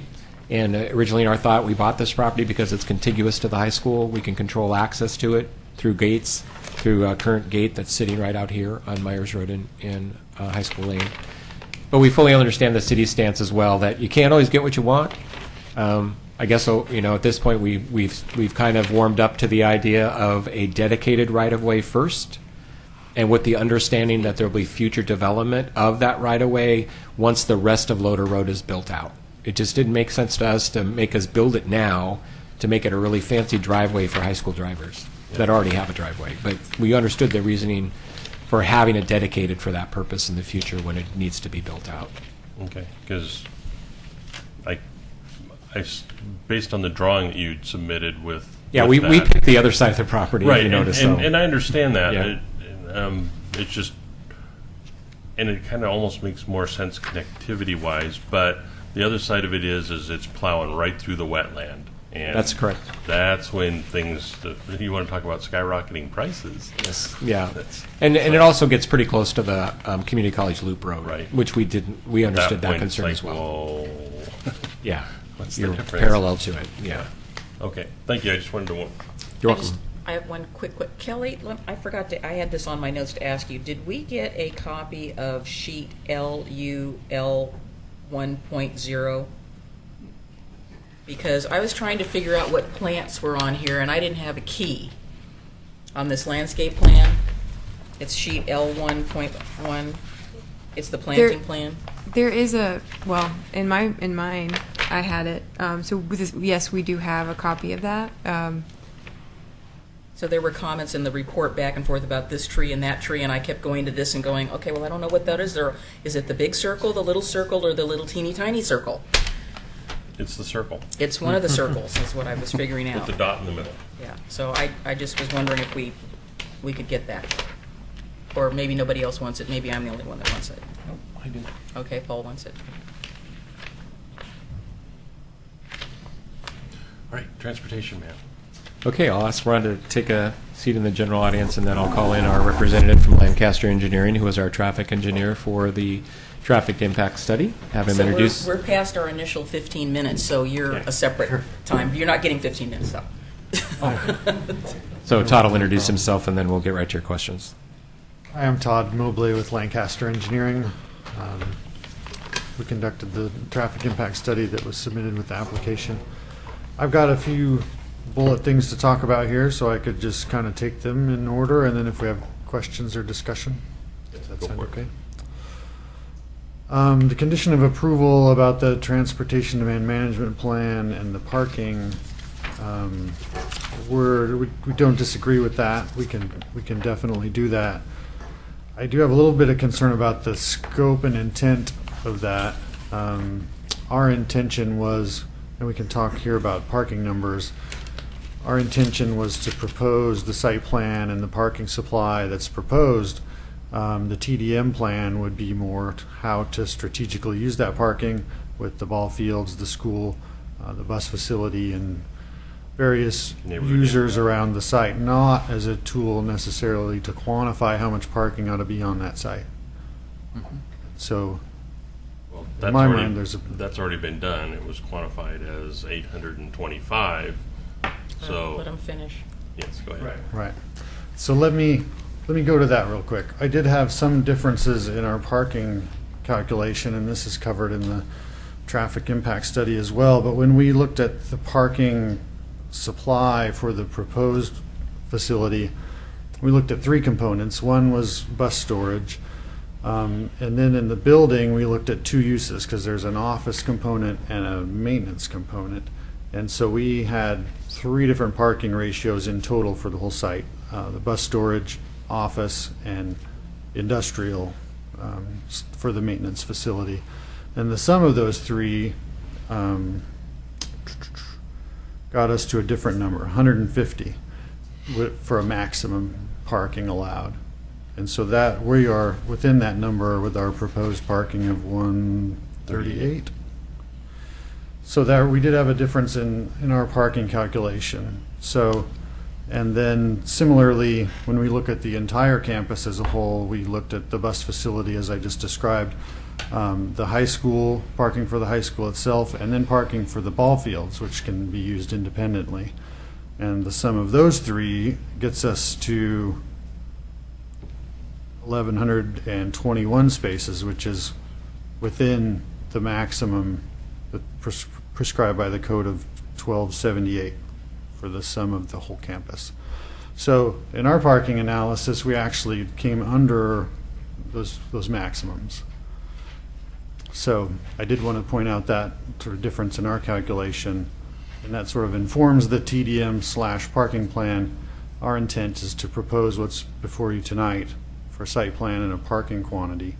And then the purpose of the TDM plan, as I see it, is to strategically use that in the best manner we can amongst the various uses, and to maybe look at parking utilization or supply, demand, and exactly what's going on there at the school now. So that's parking and TDM on my list. We had all those other questions that we said before. Can you answer those? Sure. Let's see, the rest of my list. Oops, too many notes. One was bus routing. It sounds like we're going to have a total of 38 full-size buses and 25 smaller buses. We do have a figure in the appendix in the traffic study where we looked at bus routing and trip assignment separately from passenger car. And I can't give you real hard numbers. Well, I guess I can. We did have 50% of the buses on Beaver Creek Road to the north, 20% on Beaver Creek Road to the south, 30% on Glen Oak west of the site, and then north on Highway 213, and then those split between Malala Avenue and Myers to the west into the rest of Oregon City. So in general, that's the quantity of buses and the distribution pattern that we assigned them through the study area. And I think that's all I have on my list. What about timing? How many, what's the peak morning? What's the peak afternoon? What's the average throughout the day? Sure. So, in general, the peak occurs pretty early in the morning when drivers come to the site because they need to come and prepare their buses and leave in time to pick up kids, and all that has to happen before school. So, And when is that? the morning peak is from 6 a.m. to 7 p.m. morning, with 89 trips we have. And then there is some other trips throughout the day, but that's kind of the morning peak. Then the reverse is true in the afternoon. So between 4 and 5 p.m. we had a peak of 96 trips to and from the site. And then that declines pretty quickly in the hour after that between 5 and 6 p.m., which is kind of the peak of adjacent street traffic when we look at existing traffic volumes in the study area.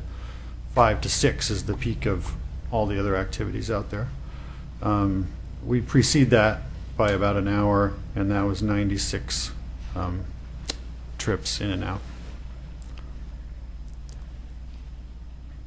So you've got roughly 2/3 of your buses in each surge and a third kind of trickling out, because if I take 96, that's the bus driver coming in and his car going out. So that's 48. Then you said there was like 60 buses that would go out between large and small. So. Yeah, the buses don't all go in mass. I mean, a common misconception is that we get loaded up all at the same time and they all depart at the same time. But because of length of route and how soon they need to get and their routes is configured, they may need to leave earlier than other buses. So we have buses leaving very early in the morning, and we have buses leaving not so early in the morning because they don't have very far to go, and if they're serving like Gaffney Lane first or something like that. And then vice versa in the afternoons as well, as you've got the reverse staging of that as well. So it's more like a surge, but not a peak. I call it more of a rounded mountain rather than a peak. And so it is spread out. And then of course you have special needs drivers who are not necessarily tied to a long route, but are short spurt routes, and they come and go throughout the day. And we are one of the questions we've had is growth of our fleet. The district is slated, just got a new demographic study from Portland State University. The district is only slated to grow about 9% in the next 10 years or so, which is not a lot of growth over 10 years. And we don't transport every student that we grow. And so, like again, we average less than half of our students are transported. And so if you looked at that, you could probably say that as far as number of kids we're going to transport, it's going to be in the 4 to 5% range. And currently, our buses aren't all full. And so we do expect some growth in busing in the next 10 years, but not to the same level as neighboring traffic as areas are built out around us in the campus industrial area, as well as the fact that we don't transport every student. And so we naturally, and if we can build closer and get rid of some of these safety concerns, we might be seeing fewer students being transported because at the high school, especially because of this, the improvements we can make around paths and stuff.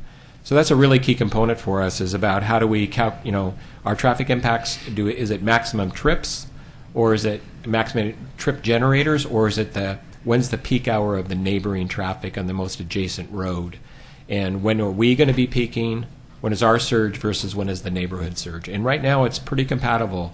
Our surge will be before the evening commute surge. And then in the morning, we will be typically out of our area before the morning commute surge, or at least the 7 o'clock surge.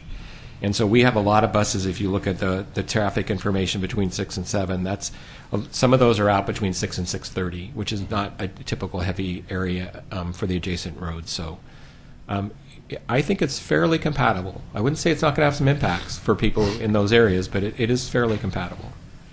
And just briefly, about how many buses can you stack in the queue, there, so that you don't have like right here? 20 buses coming in right and here. Well, they back up? Correct. The road? The biggest backup here to exiting the facility, of course, is going to be when you have to turn left. I'm talking about when buses come home. Oh, when buses come home, we will have a center turn lane for them that's fairly long, so that they can get in and out and can get in here. Of course, remember, they'll be coming in typically after the high school students have already left. Right. So they'll be coming back to park, and they're, depending on how busy Myers Road is, they'll just have to wait and then queue up there and move into there. So we'll work with the city staff on the appropriate queuing. But with the middle turn lane going all the way from the driveway all the way back down here, we'll need to make sure we have adequate queue space then going on to the neighboring right-of-way as well. Well, and more towards the east. And we can always route. We do have quite a few buses. A significant number of buses can come out Beaver Creek Road, take a right-hand turn on Myers, and then a right-hand turn into the parking area as well. And use the old UPS motto of always take a right-hand turn. So. Well, I know that one of the big issues district-wide is that we've got lots of problems with parents who feel like they must take their children, drive their children to school. Yes. So I'm not just talking about what's happening at the Moss campus, but South End, everywhere else. And there seems to be, I guess, if as a layperson, taking a look at a map, it looks like all the schools seem to be on the perimeter of the city, which means that parents are driving. And this is a longer range issue, but it seems that the inner community schools have been closed, where children do have sidewalks where they are able to ride their bikes. Well, not in McLaughlin, it's kind of too hilly, but who knows, maybe they're daredevils. So to me, that's kind of where we have a compounded problem. Right. I think that is really significant in the inner core of the city, because we don't have an elementary school that's currently operating in the inner core. On the outside of the district, where we do have our schools, the city has been, luckily they were situated where there's a lot of density and development going on, and kids are walking to school. There's still parents choosing to transport their students. I'd love to have 10 to 11 acres to build an elementary school in the core. Unfortunately, there isn't 10 to 11 acres to build a really high-quality elementary school in the core that's 10 to 11 acres. It's just not available anymore. And all of our existing schools were built way back in decades ago, when schools weren't built very big, and at that time, the programming didn't require a large footprint. You could put a building on a 4-5 acre spot and still have enough for a playground, a small playground. But these were schools that were meant for 300, maybe 400 students at the max. And now you have, because of the economies of scale and just how schools are designed, you need about 8 to 10 acres to make it a good site that has adequate space for kids to play during breaks and so forth, adequate parking needs for the community, the neighborhood community, so they're not clogging neighborhood streets, as well as just the programming space that you need for today's elementary school, which is typically sized between 600 and 800 students. Well, maybe we need to go up. Yeah, well, that's what people are doing. But again, even on a 4-acre site, to go up 2 stories, and you can't put certain age students. Of course, you have to watch your programming then. Sure. But even then, we've looked at trying to redesign Barclay. That's just not doable. It's not big enough space, and it has some special technicalities there at that space. And even Eastham has the same challenges that the library had, looking at going to Eastham. And after that, we don't own any other inner core spaces, except for a little bit of property off the stadium, which is not buildable. And then we could look at spending the money to retrofit Jackson into another school. It could be a possibility down the road, and we would be in the core then. Unfortunately, back in before we built the new high school, that Jackson was too big, so we were like, not big enough and then too big. And so, but that's definitely an option. And I know the district, as it goes forward with its facilities use study, we have always found it a struggle as we started closing schools that were inefficient and hard to maintain, as well as their size, that we were closing the inner core schools. And I hope that we can bring that discussion back in this facilities study that we're embarking upon, because I think it is a need in the city that we be represented in the city and not just be on the fringes. I think that's a big, and they can be multi-use and having more of a community feel to the building. And that's another one of the new programming things around schools, is making them more community-centered, and not just for education, but encouraging other community uses of the facility and space within the school. So. Well, I will take that open invitation and make a suggestion that something I have wanted to accomplish since I've been on the Planning Commission is have a discussion with the school board and the Planning Commissioner, Commission. I'm sorry, may I? Can we yes, get back to the I'm getting back application? on the thing. So, thank you. any other questions for Todd regarding transportation? I think for now. For now? Well, question about the parking. On each side, you have parking spaces. Are those for 2 buses? And you have the slots In the herringbone. Are in the herringbone? That's correct. Yes, they'll So there's stack gonna in be, two. They stack in for 2. They're stacked in for 2. So then that means that there's 100 bus spaces. That's correct. Mhm. Okay, that's Yeah. a lot of spaces. Well, we have not only the currently used spaces, but we have spare buses that need to be on call for when buses break down. So that's about in an ideal world, you want you want closer to 10 high quality buses in spares, so that you can make a quick swap if you need to. We also this gives us definitely capacity for 30 to 50 years. And so, again, our goal is to build this facility once and then not have to reconstruct it or construct it again. But and we realize that there's more than adequate parking spaces in here for buses as they're stacked in here. Okay. Now, we also realize that there are other times when we get requests from other agencies for temporary parking spaces. I got a request from the fire district not too long ago about, during the summer, possibly having some of their rigs parked on one of our sites and doing some training on these large asphalt areas. That would allow us to do more of that type of joint use type of things in the summer. But yeah, we realize that we've got more than enough parking here. Again, looking at the economies of scale and getting the construction done now and then not having to do it again for a while.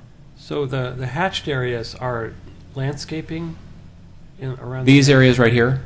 Yeah. These would be hatched out as those would not be curbing. I'm looking at a different plan, I guess. Okay, I'm sorry. But yes, this is all landscape in here. There. This here would be a really very much a landscaped area with trees and Is it going to be appropriate trees plants. and shrubs? Is it going to be because I guess I'm concerned about aesthetics and screening and that kind of thing, and Sure. Looking at what kind of landscaping is going to be there to screen out all. We could definitely describe some of the trees that we have identified in there. This is an expansive. I mean, it's pretty exposed here, and it's an expansive amount of asphalt, and I'm just trying to visualize what this is all right. going to look like when it comes out of the bus ground. storage. It's going to be a lot of asphalt. I would not be. That's just how you have to store them on asphalt, and we hopefully are going to do things around the facility to help with our planting and stuff to make it look less like a big asphalt parking lot and more like, oh, there's something behind there. I see some yellow, and those are school buses. So we're trying to be a good steward of that at the same time, and you can see the planting plan that Kelly's brought up here, thankfully. And you can see that we are really heavily planting this island here to help break that up, as well as the trees in front and down the sides. I don't want to go off topic. We're talking about traffic here, and I'm kind of jumping around to landscaping and that kind of thing. Yeah, and of course we have to be concerned about traffic in the sense of some of these trees have to be limited in their canopy scope because of the height of the buses and being able to, because we do have buses parking fairly close to them right here, and then we have a driveway right there as well. And so we have to be a little cognizant of that as we get closer to the entrance and exits to the bus storage area. And then we've got lots of plantings back here that we're doing on the back end as well. With the relocation of the existing site to this one here, it brings with it problems of access onto 213 and onto Beaver Creek Road at a controlled access points. Did you take into consideration that? I would exited the site, the area, onto 213, and it's a real crapshoot. Before I hand it over to Todd, maybe for a quick comment, I would comment that in the mornings, of course, people are coming to the high school site. We'll be leaving, hopefully at a time when there's not a lot of commuters leaving, and then just the opposite in the evenings. We'll hopefully get in the bus barn and get parked before the evening commute gets going around 5 o'clock. So hopefully that'll be mitigating that. There'll be some impact for sure. We don't feel it'll be a significant impact, comparatively speaking, especially in the morning since we're leaving and most people are coming in here. And then when we're coming into park here, all the high school staff and the students are leaving. I should have left by the time we get here. I saw stuff out there. I think that's, unless you want to chime in on that. Oh, just really quickly, our traffic count data and the bus information really do show that, because our peak hour for the bus facility is from 6 to 7, as we said earlier. The peak hour of our traffic counts for the for the study area in the morning is 7 to 8, and our trip generation for this facility is less than half in that 7 to 8 o'clock hour. And the PM is similar. Our peak is right before the adjacent street peak, and during the peak hour itself, we're like 25% of our peak that's in the preceding hour. So that offset is definitely prevalent. So we'll peak during periods when traffic is lighter. Because I've dropped my son off there even at 7 in the morning, and I'm adamant about getting him over there before all the buses start coming, because it's chaos, even with just the buses that are coming in to drop the students off from their routes. Right. And they do a great job. They line up right along the sides there, but they're big, and there's a lot of other cars that are running around. And even at 7 o'clock in the morning, when I'm there, there's still a lot of folks. So that's true. Buzzing around in the parking lots. Yeah. Well, they've already gone out at 6 o'clock, picked up students, and brought them back around shortly after 7. Yep. So it becomes a busy site around a little bit before 7. Yeah. So that worries me a little, but okay. Anything else? Okay. Public comment? Since we don't have a neighborhood association.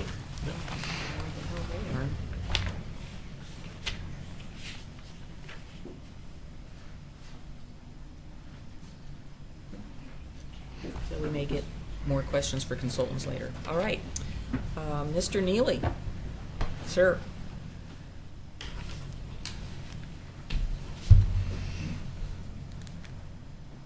How many minutes does he get?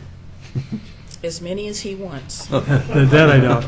Probably everything. I'm going to Doug Neely, Oregon City. I got notification of this as a member of the Natural Resource Committee, and the reason I'm sure had to do with the designated wetland. I heard the comments here that there was some intention to move into either the buffer area or the wetland for the detention facility. I'm not clear. Is that shown in this map? No. I do have a concern about anything that actually goes into the wetland area that it doesn't become part of a detention facility. And the intent of the detention facility is, of course, to slow down water. I'm pleased to see they're going to take some significant action before the water gets into the detention facility in terms of removing, I'm sure, a lot of more grit and perhaps oil that's going to come off of this large site. I agree with Commissioner Maybe that it would be nice if you could have some more pervious area in that particular area. It's large.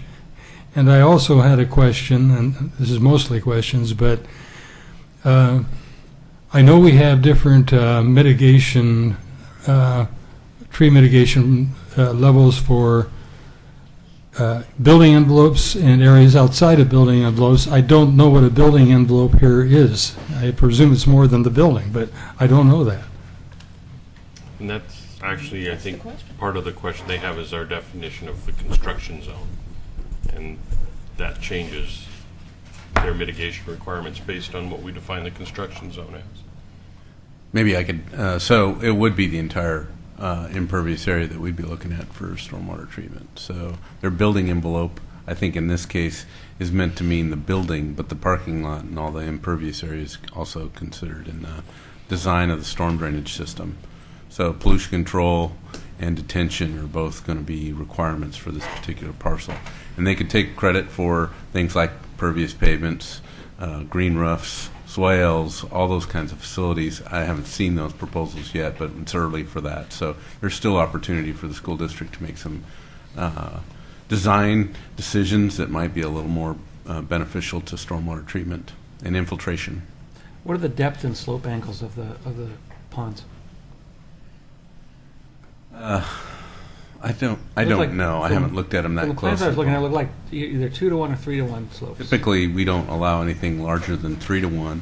Our new design standards that we've just adopted makes that even flatter. So I can't recall exactly. I know we've seen ponds with retaining walls that allow some stepped, but our new standard is less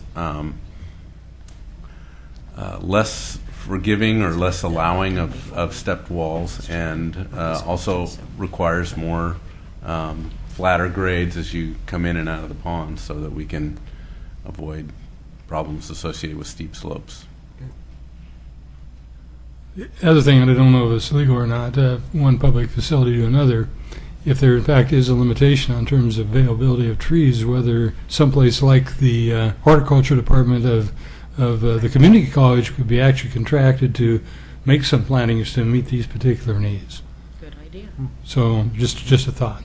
That's really all I had, but I do hope you can keep the detention facility out of the wetland and even out of the buffer zone. Thank you so much.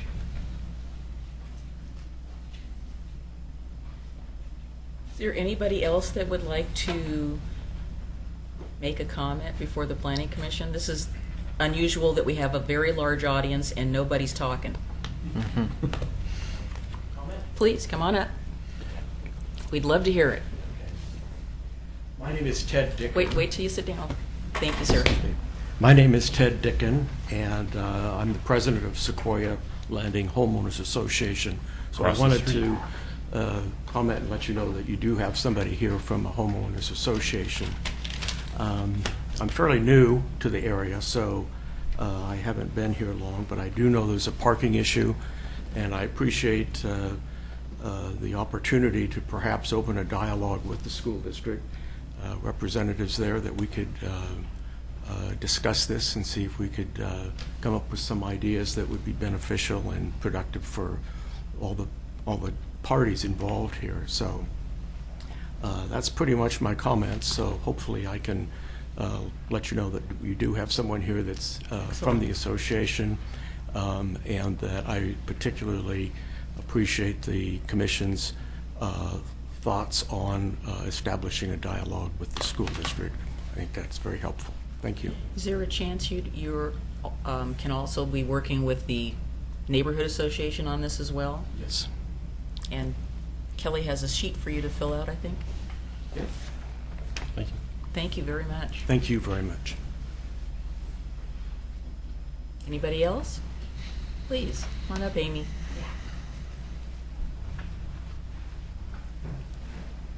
Amy Wellhite, Oregon City. I will speak as a citizen.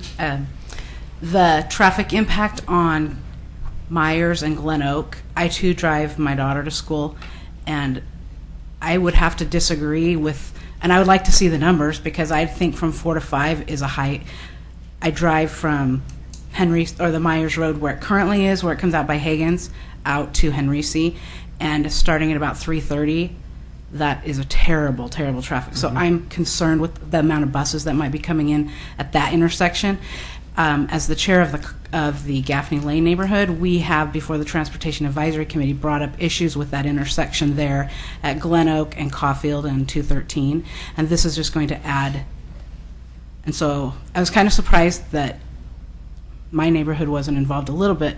I mean, the property itself isn't sit on in our neighborhood, but that intersection is part of our neighborhood too, and that is an intersection that we, again, have brought up over and over to the TAC, trying to get help. The people coming off of Caulfield trying to get onto 213, and when you've got the line of sight coming from Glen Oak to turn north onto 213, you can't see people coming, and I would worry as we're adding more buses coming out at that intersection. That's a really bad intersection, and you do have a lot of kids that walk that now live in those townhouses down by the pond, and so there is a lot of kids walking. I see them every day walking down there, and with buses going to come out and try to take a right-hand turn there, I would really be concerned about that impact. Thank you. All right, that's two. Nobody else at this time? Okay. All right, would Dennis, you? Yes, ma'am. Before you decide what to do next, it sounds to me like we've got a fair amount of testimony from the applicant about revisions to the conditions, and I am not entirely clear whether they're proposing alternative language or we can't write those conditions on the fly, and I know you all have concerns, and so I would propose, and you can take this however you want, that we continue this meeting. We're already there. Let me finish before I continue this meeting until June 8th, with the idea of leaving the record open. And although I know that this isn't a formal 777 concept, I think that because we don't have testimony in droves, it might make sense and might help staff out if we sort of agreed with the applicant that they submit their concerns in writing in the next 7 days.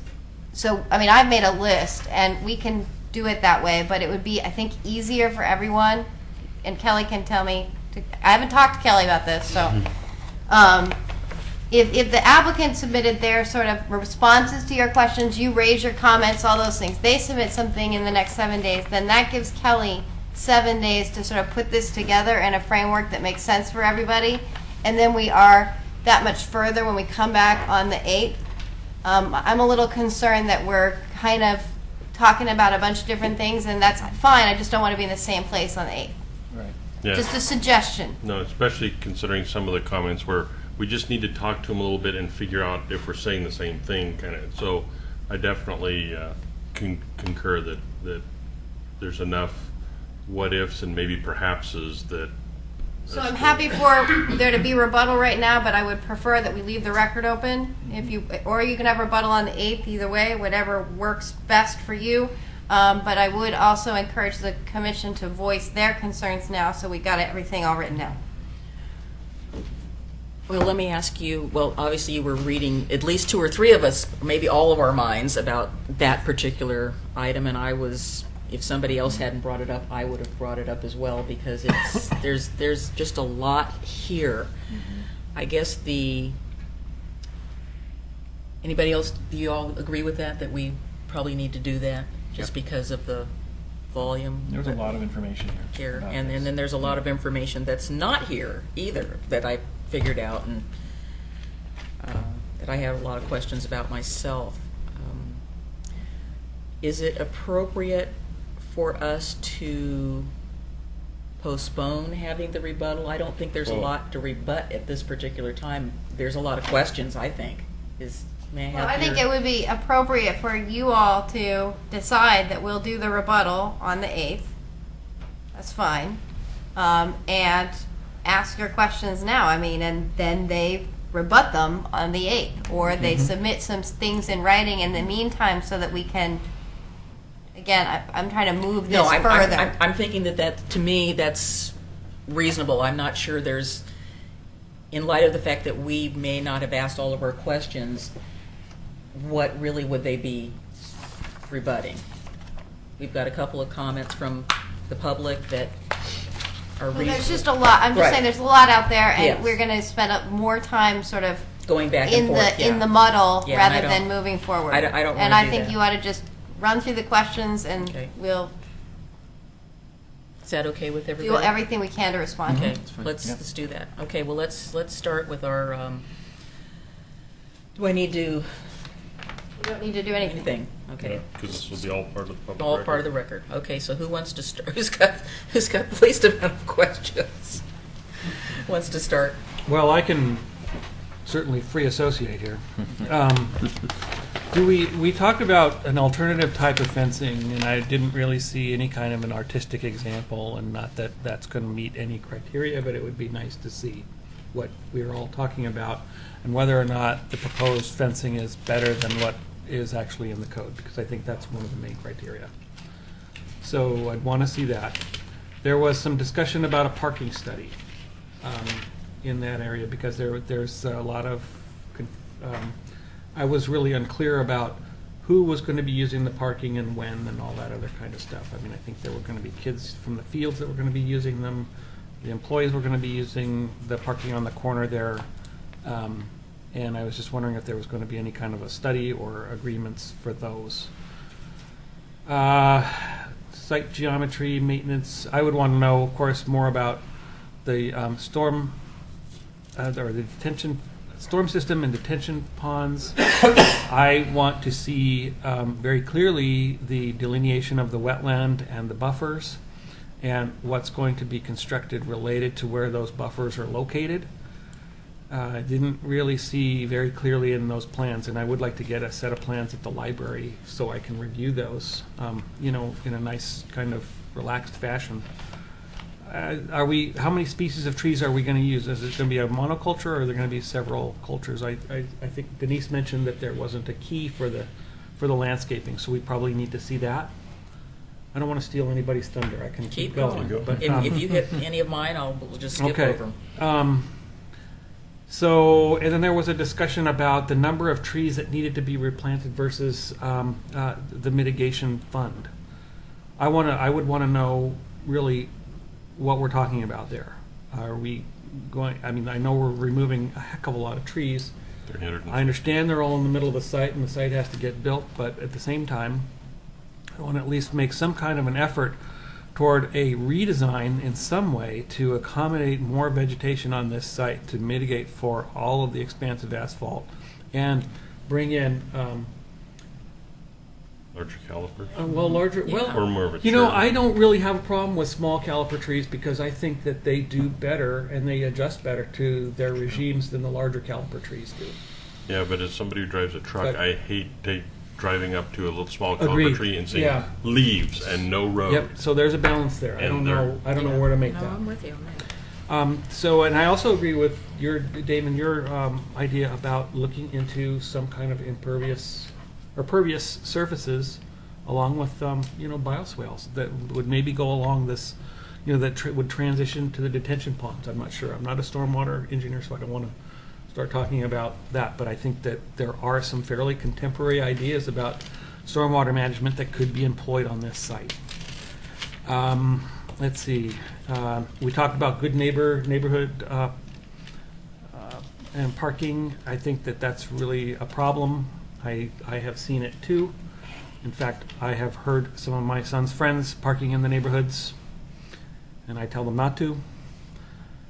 So I think that there really should be something like that to make sure that those neighborhoods are protected from that. Okay, and then the traffic. We talked about a transportation demand management plan. Okay, so I think I don't want to repeat myself, but we did talk about that. Let's see. Well, the question on that is, why is it being put off to later? That's my question. Okay, right.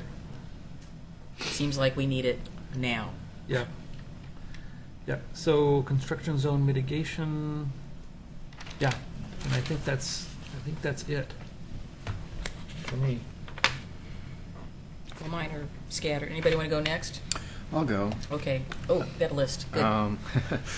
On parking, I agree with Paul. I wanted to know more about the parking utilization, particularly for that northern lot. Even if it was just anecdotal observation about how much the parking is being used. I am coming at this from the approach that we might not necessarily need parking. I understand that the Caulfield neighborhood has parking issues, but I think it has parking issues regardless. I know I drop my kids off for a babysitter right in that neighborhood, and I know that, completely discounting that high school, it's a hard neighborhood to park in. And so I'd like to know, Just as it is right now? just as it is right now.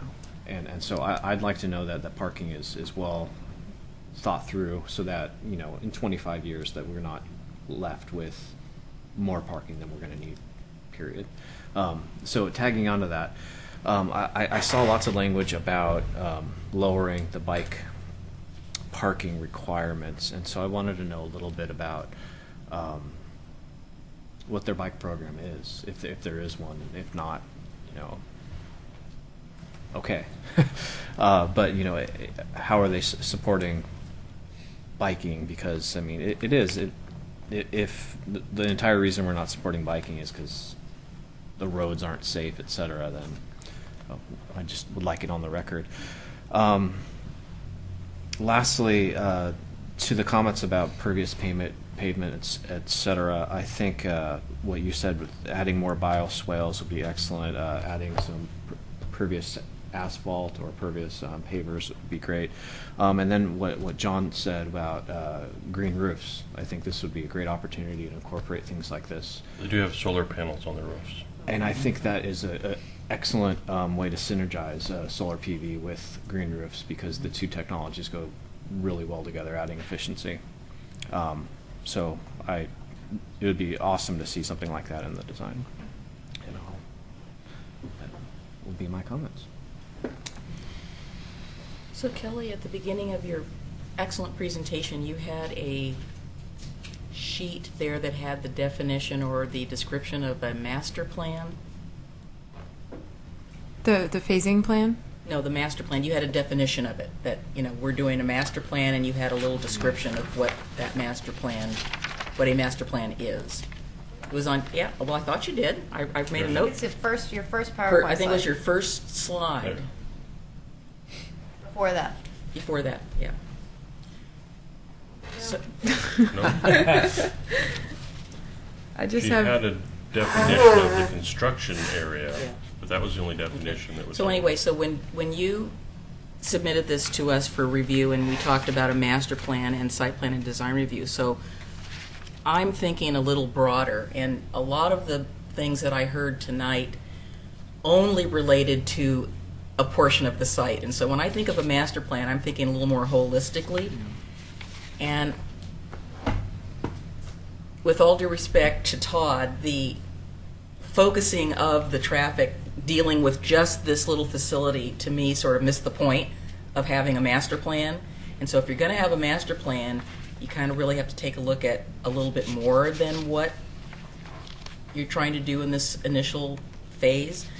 So to that end, I guess my question for you is, there seem to be so many conditions left over from 2001 that were not met, and I guess I have question marks all over your report.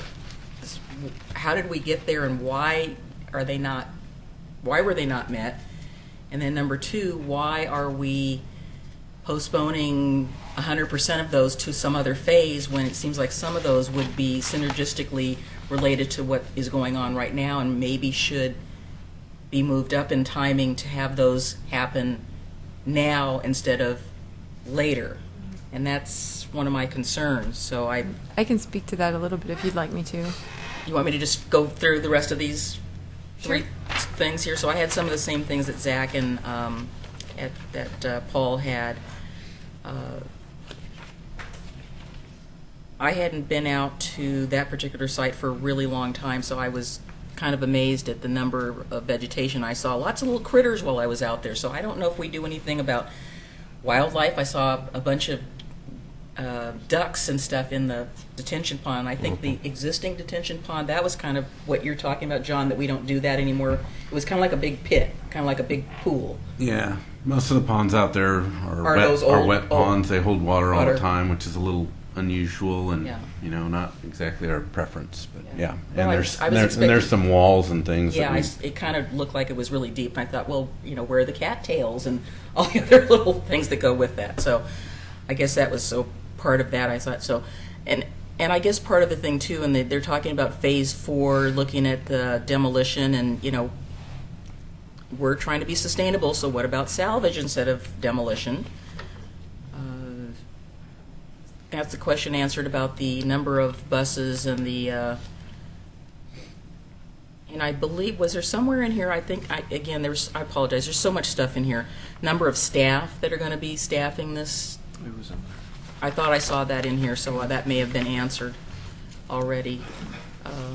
I did want to say, just for the record, on page 18, number 4, where it talked about public notice, most of the notice signs were almost in unreadable and in a destroyed condition. They just weren't, I could see where the stakes had been put for the sign to be, but if we're going to continue this, maybe those could be put back up or whatever, because they were not good. There was only one that was actually standing. The rest of them were kind of all folded up and kind of mutilated. And provide new ones When for I you. drove around looking at everything. They do recycle though. Yes, they are. That we made them that way, remember? We have those awful plastic ones. We didn't have plastic, but Stay there's around paper. forever. So, on page 23, you mention in the staff report that you said that as in the third sentence there under findings, it says, what do we consider to be a small addition? I didn't really understand that. You're saying that because this they already obtained a conditional use permit, minor modifications to conditional uses are permitted without an additional conditional use permit because this is a small addition or subtraction to building square footage, et cetera, et cetera. I didn't really understand that. And then there was, we talked about fencing. I guess we didn't really know exactly what that was going to be. Is there a proposed sign plan? There was a mention of a freestanding sign. The monument sign, yeah. Yeah. Oh. Well, that's something to consider. And then there was, okay, maybe this is it. The applicant provided the following response on page 27, that 65 bus drivers, 3 bus mechanics, 2 dispatchers, 4 transportation staff, and 10 maintenance staff. So that's how many people are going to be there in the new facility, as opposed to, is that the same number they have currently, or is it an addition? Is that more people or less people? That's just a question.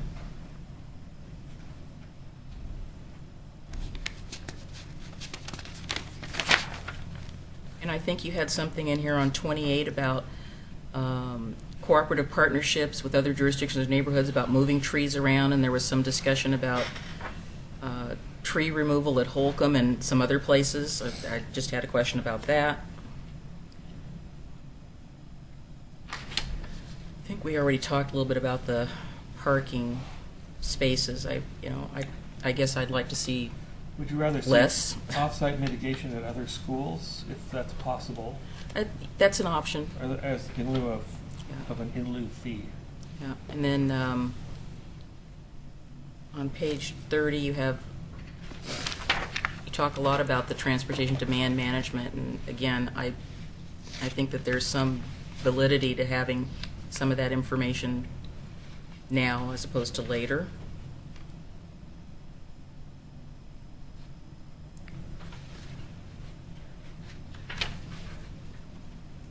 And I think you did propose something about covered parking for the bikes, which, I can't imagine anybody would want to come back and find a wet bike, because it's definitely not fun. Keeps it rid by our plastic bags in circulation. Well, yes, it does. So I guess the other thing that That's what I see on them all the I time. had some concern about is that I will have to say probably, and I don't think even in the Willamette Falls Legacy Project did we have 70 conditions. And I noticed that many of the conditions are worded in the fact that they can reasonably, and I don't know if you mean this, but this is my sort of maybe, yeah, they can meet the standard. There seemed to be a disproportionate number of those that, while you say that, possibly, likely, and reasonable that they can meet that, and I was kind of surprised that there were so many that were worded that way, as opposed to in your findings where you were very specific and said, yes, they met this. There was a lot of findings that said this wasn't there, or we didn't, that wasn't addressed, and that just made me a little uncomfortable. And it goes back to my concern about, well, if we haven't met all these conditions from 2001, I totally understand the school district is stepping up by doing a master plan. I think that is terrific because that gives some certainty. It helps the city in its planning. We can look ahead to the future and say, we know that this is going to occur and that is going to occur, and then we can work to make changes or modifications and tweaks as we need down the line. And I think that is, I'm so glad we have that in our code because I think it's been a real boon to doing the type of planning that we want to do in Oregon City and looking forward. Tony, is there going to be a limited land use decision for design review for any of this stuff after we approve the master plan? So I think that's pretty much all I have. The softball hitting facility would have the detailed development plan submitted at when that phase comes in. Yeah. The demolition of the home would just be a building permit, and then the tenant improvements, assuming they're. So you guys have building permit, engineering review. What else do you guys? What other phases do you guys have? Planning review. You guys have a planning review. What would be great, and I don't know how hard this is. I don't want to do this now with this one, but going forward, it would be great to have prior to planning review, or in order to get planning review approved, you have to do these things, and then when you go down to engineering, final engineering review, you have those categorized in those things. Prior to final, these things have to happen. Prior to occupancy, these things. So that instead of just having conditions 1 through 75, there are, they're kind of categorized, and the applicant might have a better time at being able to know when to fulfill what condition when. And then the other thing too is some of these conditions are just related to the engineering guidelines and standards. And they're really sort of not, we see them, they're pretty standard, aren't they, some of them? Very. Do they need to be in the staff report? Or as a condition, you mean? Yeah. Yeah, or I can think we they just do. refer in general to the engineering design standards that they have to comply with? Well, they had to submit some stuff about it. Oh, yeah. So, No, I don't want to, oversimplify. Generally, as the storm pond, what we're saying is that generally it appears that the design of the storm pond will meet our standards. Yeah. But there's more work, detailed work that needs to go into the done. actual engineering of it. So that's why you see that language in there. Okay. Yeah. Is there a way to just reference back to an engineering policy? Yeah. We could, but then you lose some of the detail of what you're referring to. what you're conditioning. I'm hopefully trying to make it easier for you guys so you don't have to do so much. Right, 75 conditions. Yeah. Well, Paul brings up a good point. Just exactly how much detail are we going to get into? Are we going to get driving nails for these people? I mean, we're 70-some conditions, with verbiage that may or may not, and this kind of stuff. I don't want to get involved in the operations of the school district maintenance facility. That's their business. But the impact, the environmental impact that this site and the development of it has on the public policy is what I'm looking at. And so we've got to separate some of these things, some of the minutia from the master plan and the city's growth policy. That's how I look at it. And we can get tangled up in some of this stuff, and all of a sudden we're not walking in the same direction because of details. Well, but, the devil is in the details. Well, let the staff deal with the devil, the details. I don't say it's a metaphorical devil. Now, I understand what you're saying, but why should we be dealing with the details when it's covered by the code? Well, that's always Well, that would be terrific if some of the stuff that's in the conditions had been part of the package, so we could make a finding that says that condition's been met. So This is how is the proverbial contest Okay. between the staff and the planning commission, is enforcement. And they're in the enforcement business. Well, I'm not saying it's enforcement. Oh, I am. I'm not looking at it. It was a submittal requirement, so that's, if we're supposed to be evaluating it by this criteria. Well, if it's a submittal requirement, then that's one. That's what I'm talking about. Okay. I'm not talking about any enforcement or anything of that sort.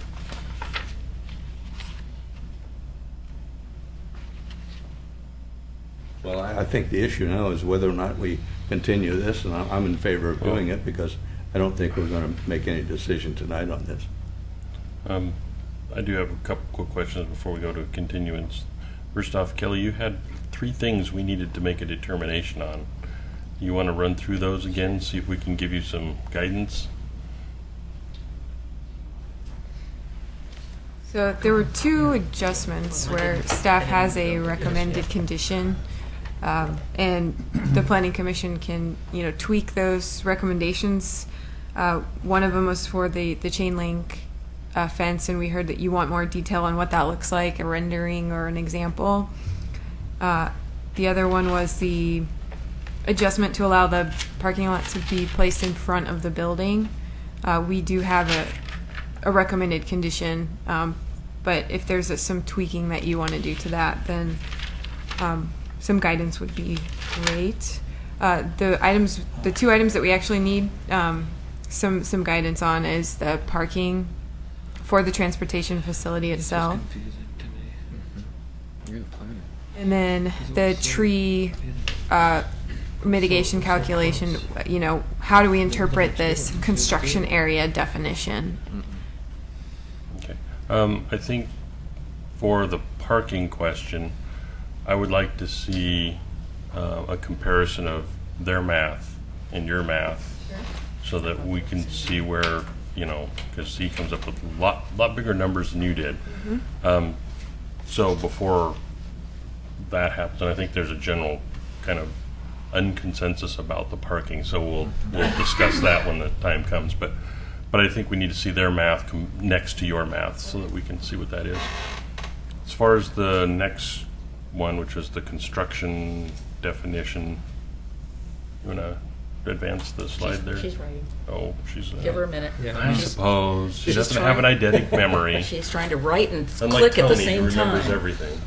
Years later, he'll remember. Oh, remember when you said Commissioner Maybe? Oh, dang it. Well, that's because it's you. I know. And so on this one, you're basically looking for us to define whether or not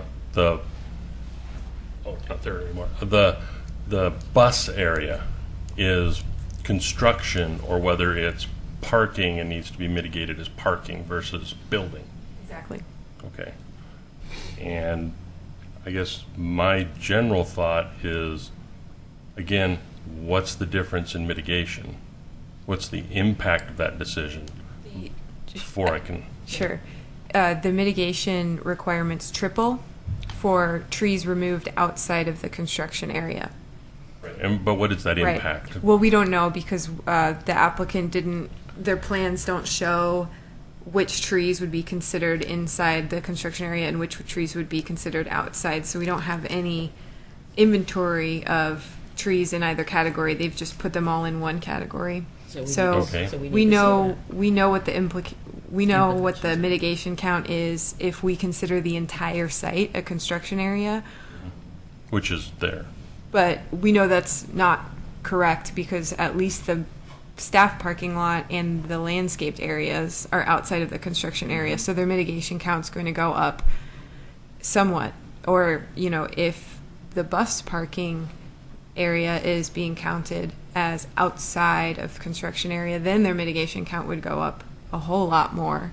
But we, without more information, we don't know what those numbers are. Okay, and that's basically what, I understand their argument that the facility has no purpose without that parking lot. It's not a facility without that, so it's part of the building. But the other side of that is, if this was, why more trucking just because they need large areas to put their trucks while they're moving things in and out of their warehouse? You have a warehousing parking and mitigation standard, and I think for me to know where I'm leaning towards the city's interpretation, but I would like to know what the mitigation impact is of that. Just their number, which is the low number, I'm assuming, versus your number, which would be the high number, and as adjusted for those areas that they shouldn't be counting. So that would be what I would need to know to make that decision. So, does that give you guidance? Yes, give thank them guidance to give you, or you guidance to give them guidance to guide. Okay. But Damon, those parking spaces for the buses are necessary for the overall operation of and function of the site. Am I hearing you right in that regard? That they have to be considered as part of the construction? No, that's their argument, and I can understand that level of argument, but since it's just parking and it isn't, covered spaces, it isn't, sheds, it's just parking, it would be the equivalent to, I could see the other equivalency being a large trucking company has, lots of parking for the trucks, but, their business is, has to mitigate for all that previous space. Like, so Where we struggle a little bit is, let's say you're an industrial use, you're part of its manufacturing, you're allowed to do outdoor storage, and part of your industrial use is to bring in raw materials, store it outside, store your product outside.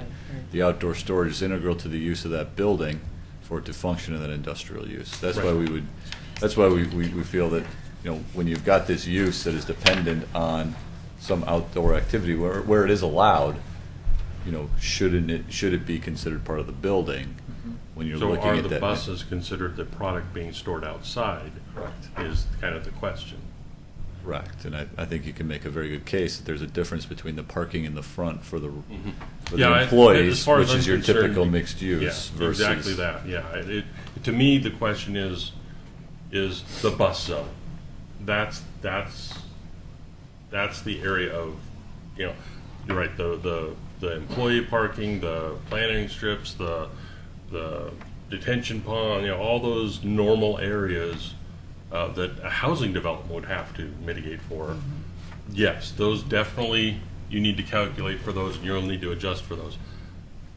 The bus zone is to me the, like I said, is it a product that you're storing, or is it just a place you're putting the trucks that you use to transport people, which is your product? I guess the only difference would be if you put essentially a pole barn shed over the top of it. If you put a roof over it, they would not be mitigating to the higher standard. Yeah, because it would be considered to be a building. Mm-hmm. Yeah, that's exactly.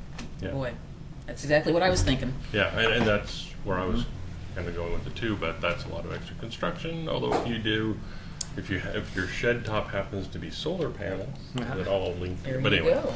But anyway, that's what I need to know is that bus zone. What's the mitigation impact of that? Is that a legal definition we need? We're looking at the definition on the screen here of what what the city of Oregon City defines as the construction area. So then we need to determine whether buses are a product or whether the people the buses carry are the product and the buses are just parked. That's true, because the school isn't educating the buses, they're educating the kids. So maybe they are educating the buses. Anyway, we can work with staff on that further. That's really the only questions I have. Everything else has already been on the table, so. They didn't make it easy on us, did they? Well, we're making it harder on staff. This is why we get the big bucks. Yeah. So do we want to? Any comments, Bob?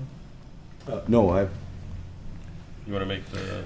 I'll motion we continue CP 1403 master plan with DP 1404 and NR 1410 to a date known, was June 8th. June 8th. Second. So it's been moved and seconded that we continue the public hearing and keep the record open until June 8th, 2015. Someone call for the question? Commissioner Mahoney. Aye. Commissioner Espy. Aye. Commissioner Henkin. Aye. Commissioner Mabey. Aye. Commissioner McGriff. Aye.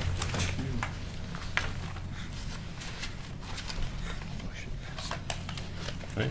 Anything else? Do you have any communications for us tonight, Tony? Sure. So just some update on some of the projects that are currently going on. Thank you, everyone. as well as just a status updates. So one issue, so sign code, that's going to be in front of the City Commission on Wednesday. We expect it to be adopted and start moving that forward. We'll start a public education and implementation plan over the next several months to begin that work. So thank you for all the effort that went into that sign code, and we have a code that we can start implementing. Yay. Yay. Maybe get it funded.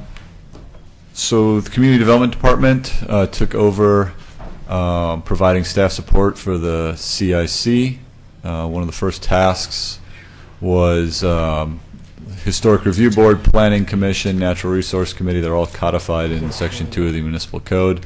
The CIC wasn't. They were working off of bylaws, so we've been working with Laura Turway as the main lead on that, of codifying the role of CIC. We've had about 4 or 5 meetings on that. We're pretty close to having a final document. We presented that to the City Commission during their work session last month. So hopefully at the next meeting in June, we'll be able to move that out of CIC.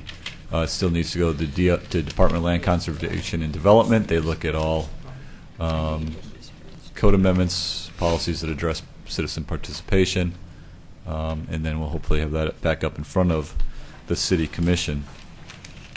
You heard a little bit. We approved the live-work apartment complex out on Beaver Creek Road across from the high school. That's been appealed to the Land Use Board of Appeals.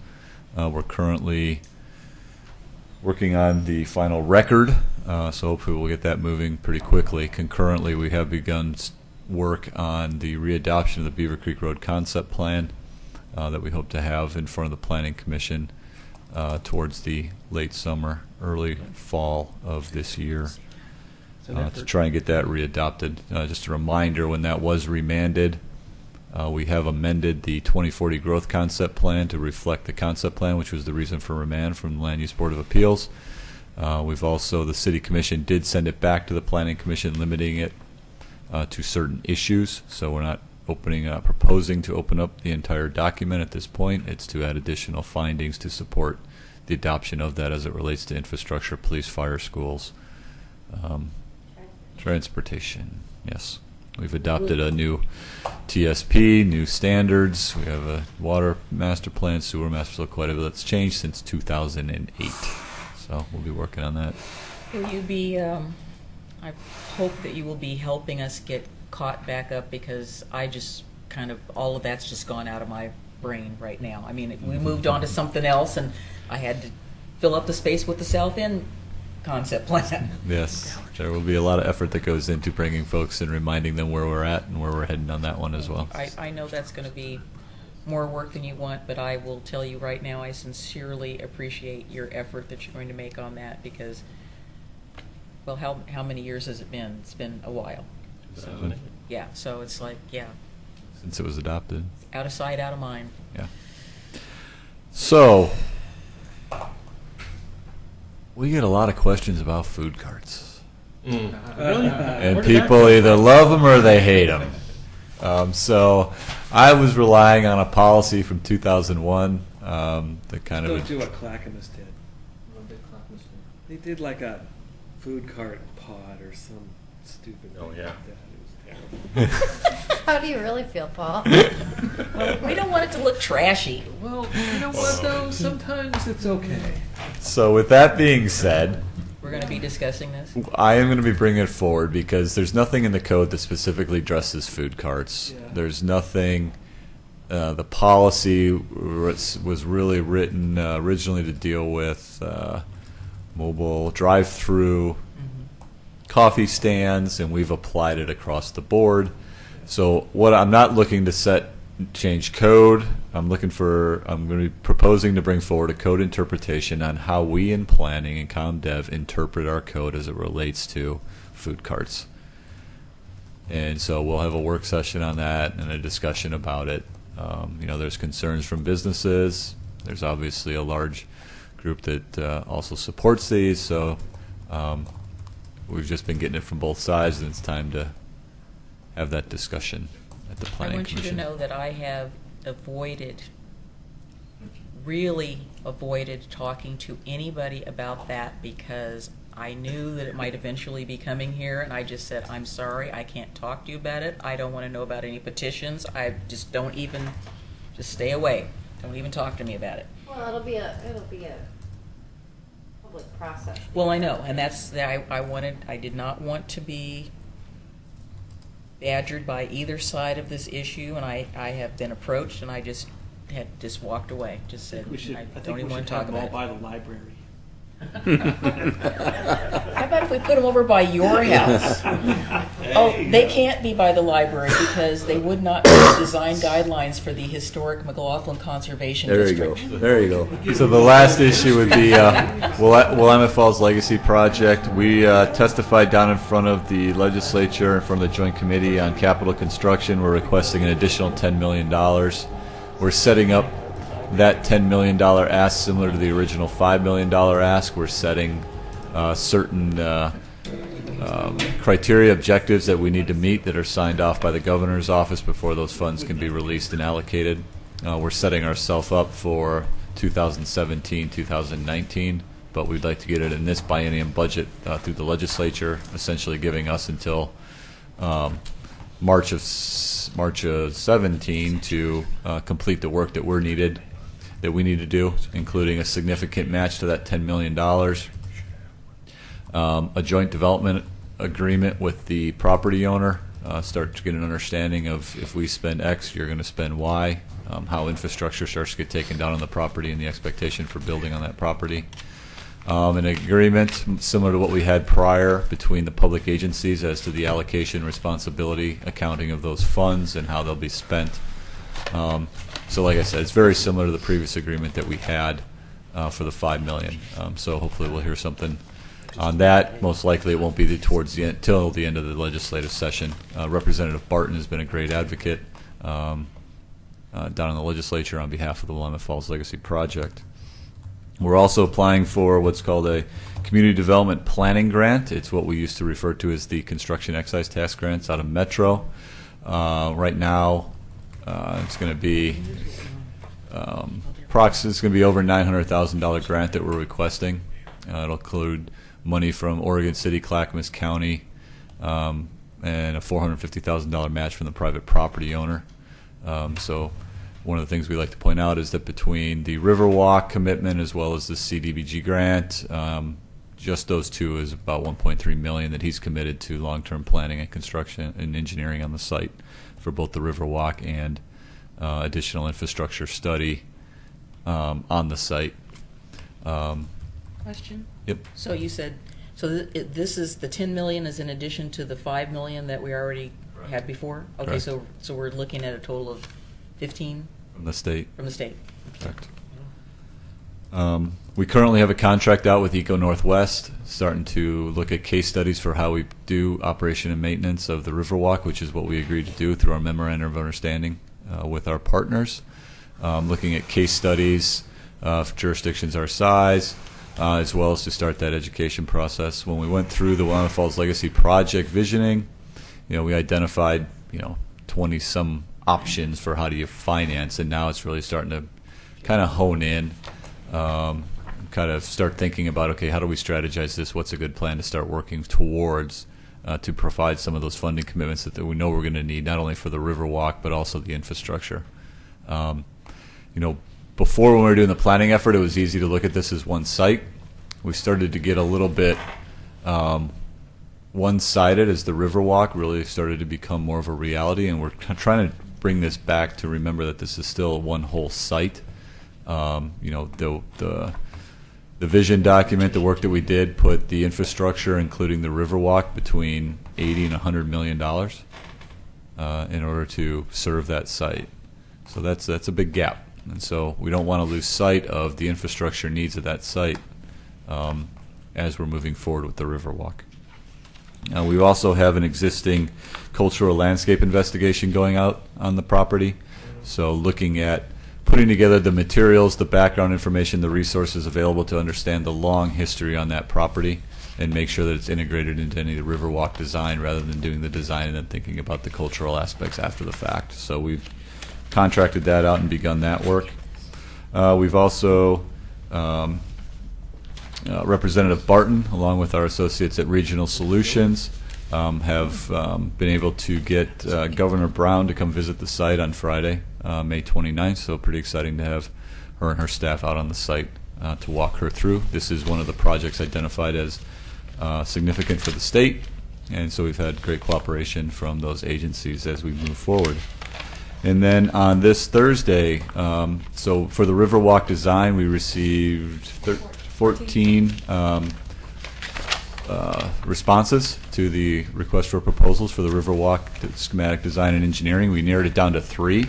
It was James Corner Field Operations with Place Studio and Miller Hull, Mary Reed with Snowhetta and Dialogue, and Walker Macy with Thomas Beasley. They're going to be coming in and presenting to the review committee on Thursday, so hopefully we'll have a decision by the end of the month. One of those great firms. It's pretty amazing work that they have done throughout the world. So Who's on the review committee? Me.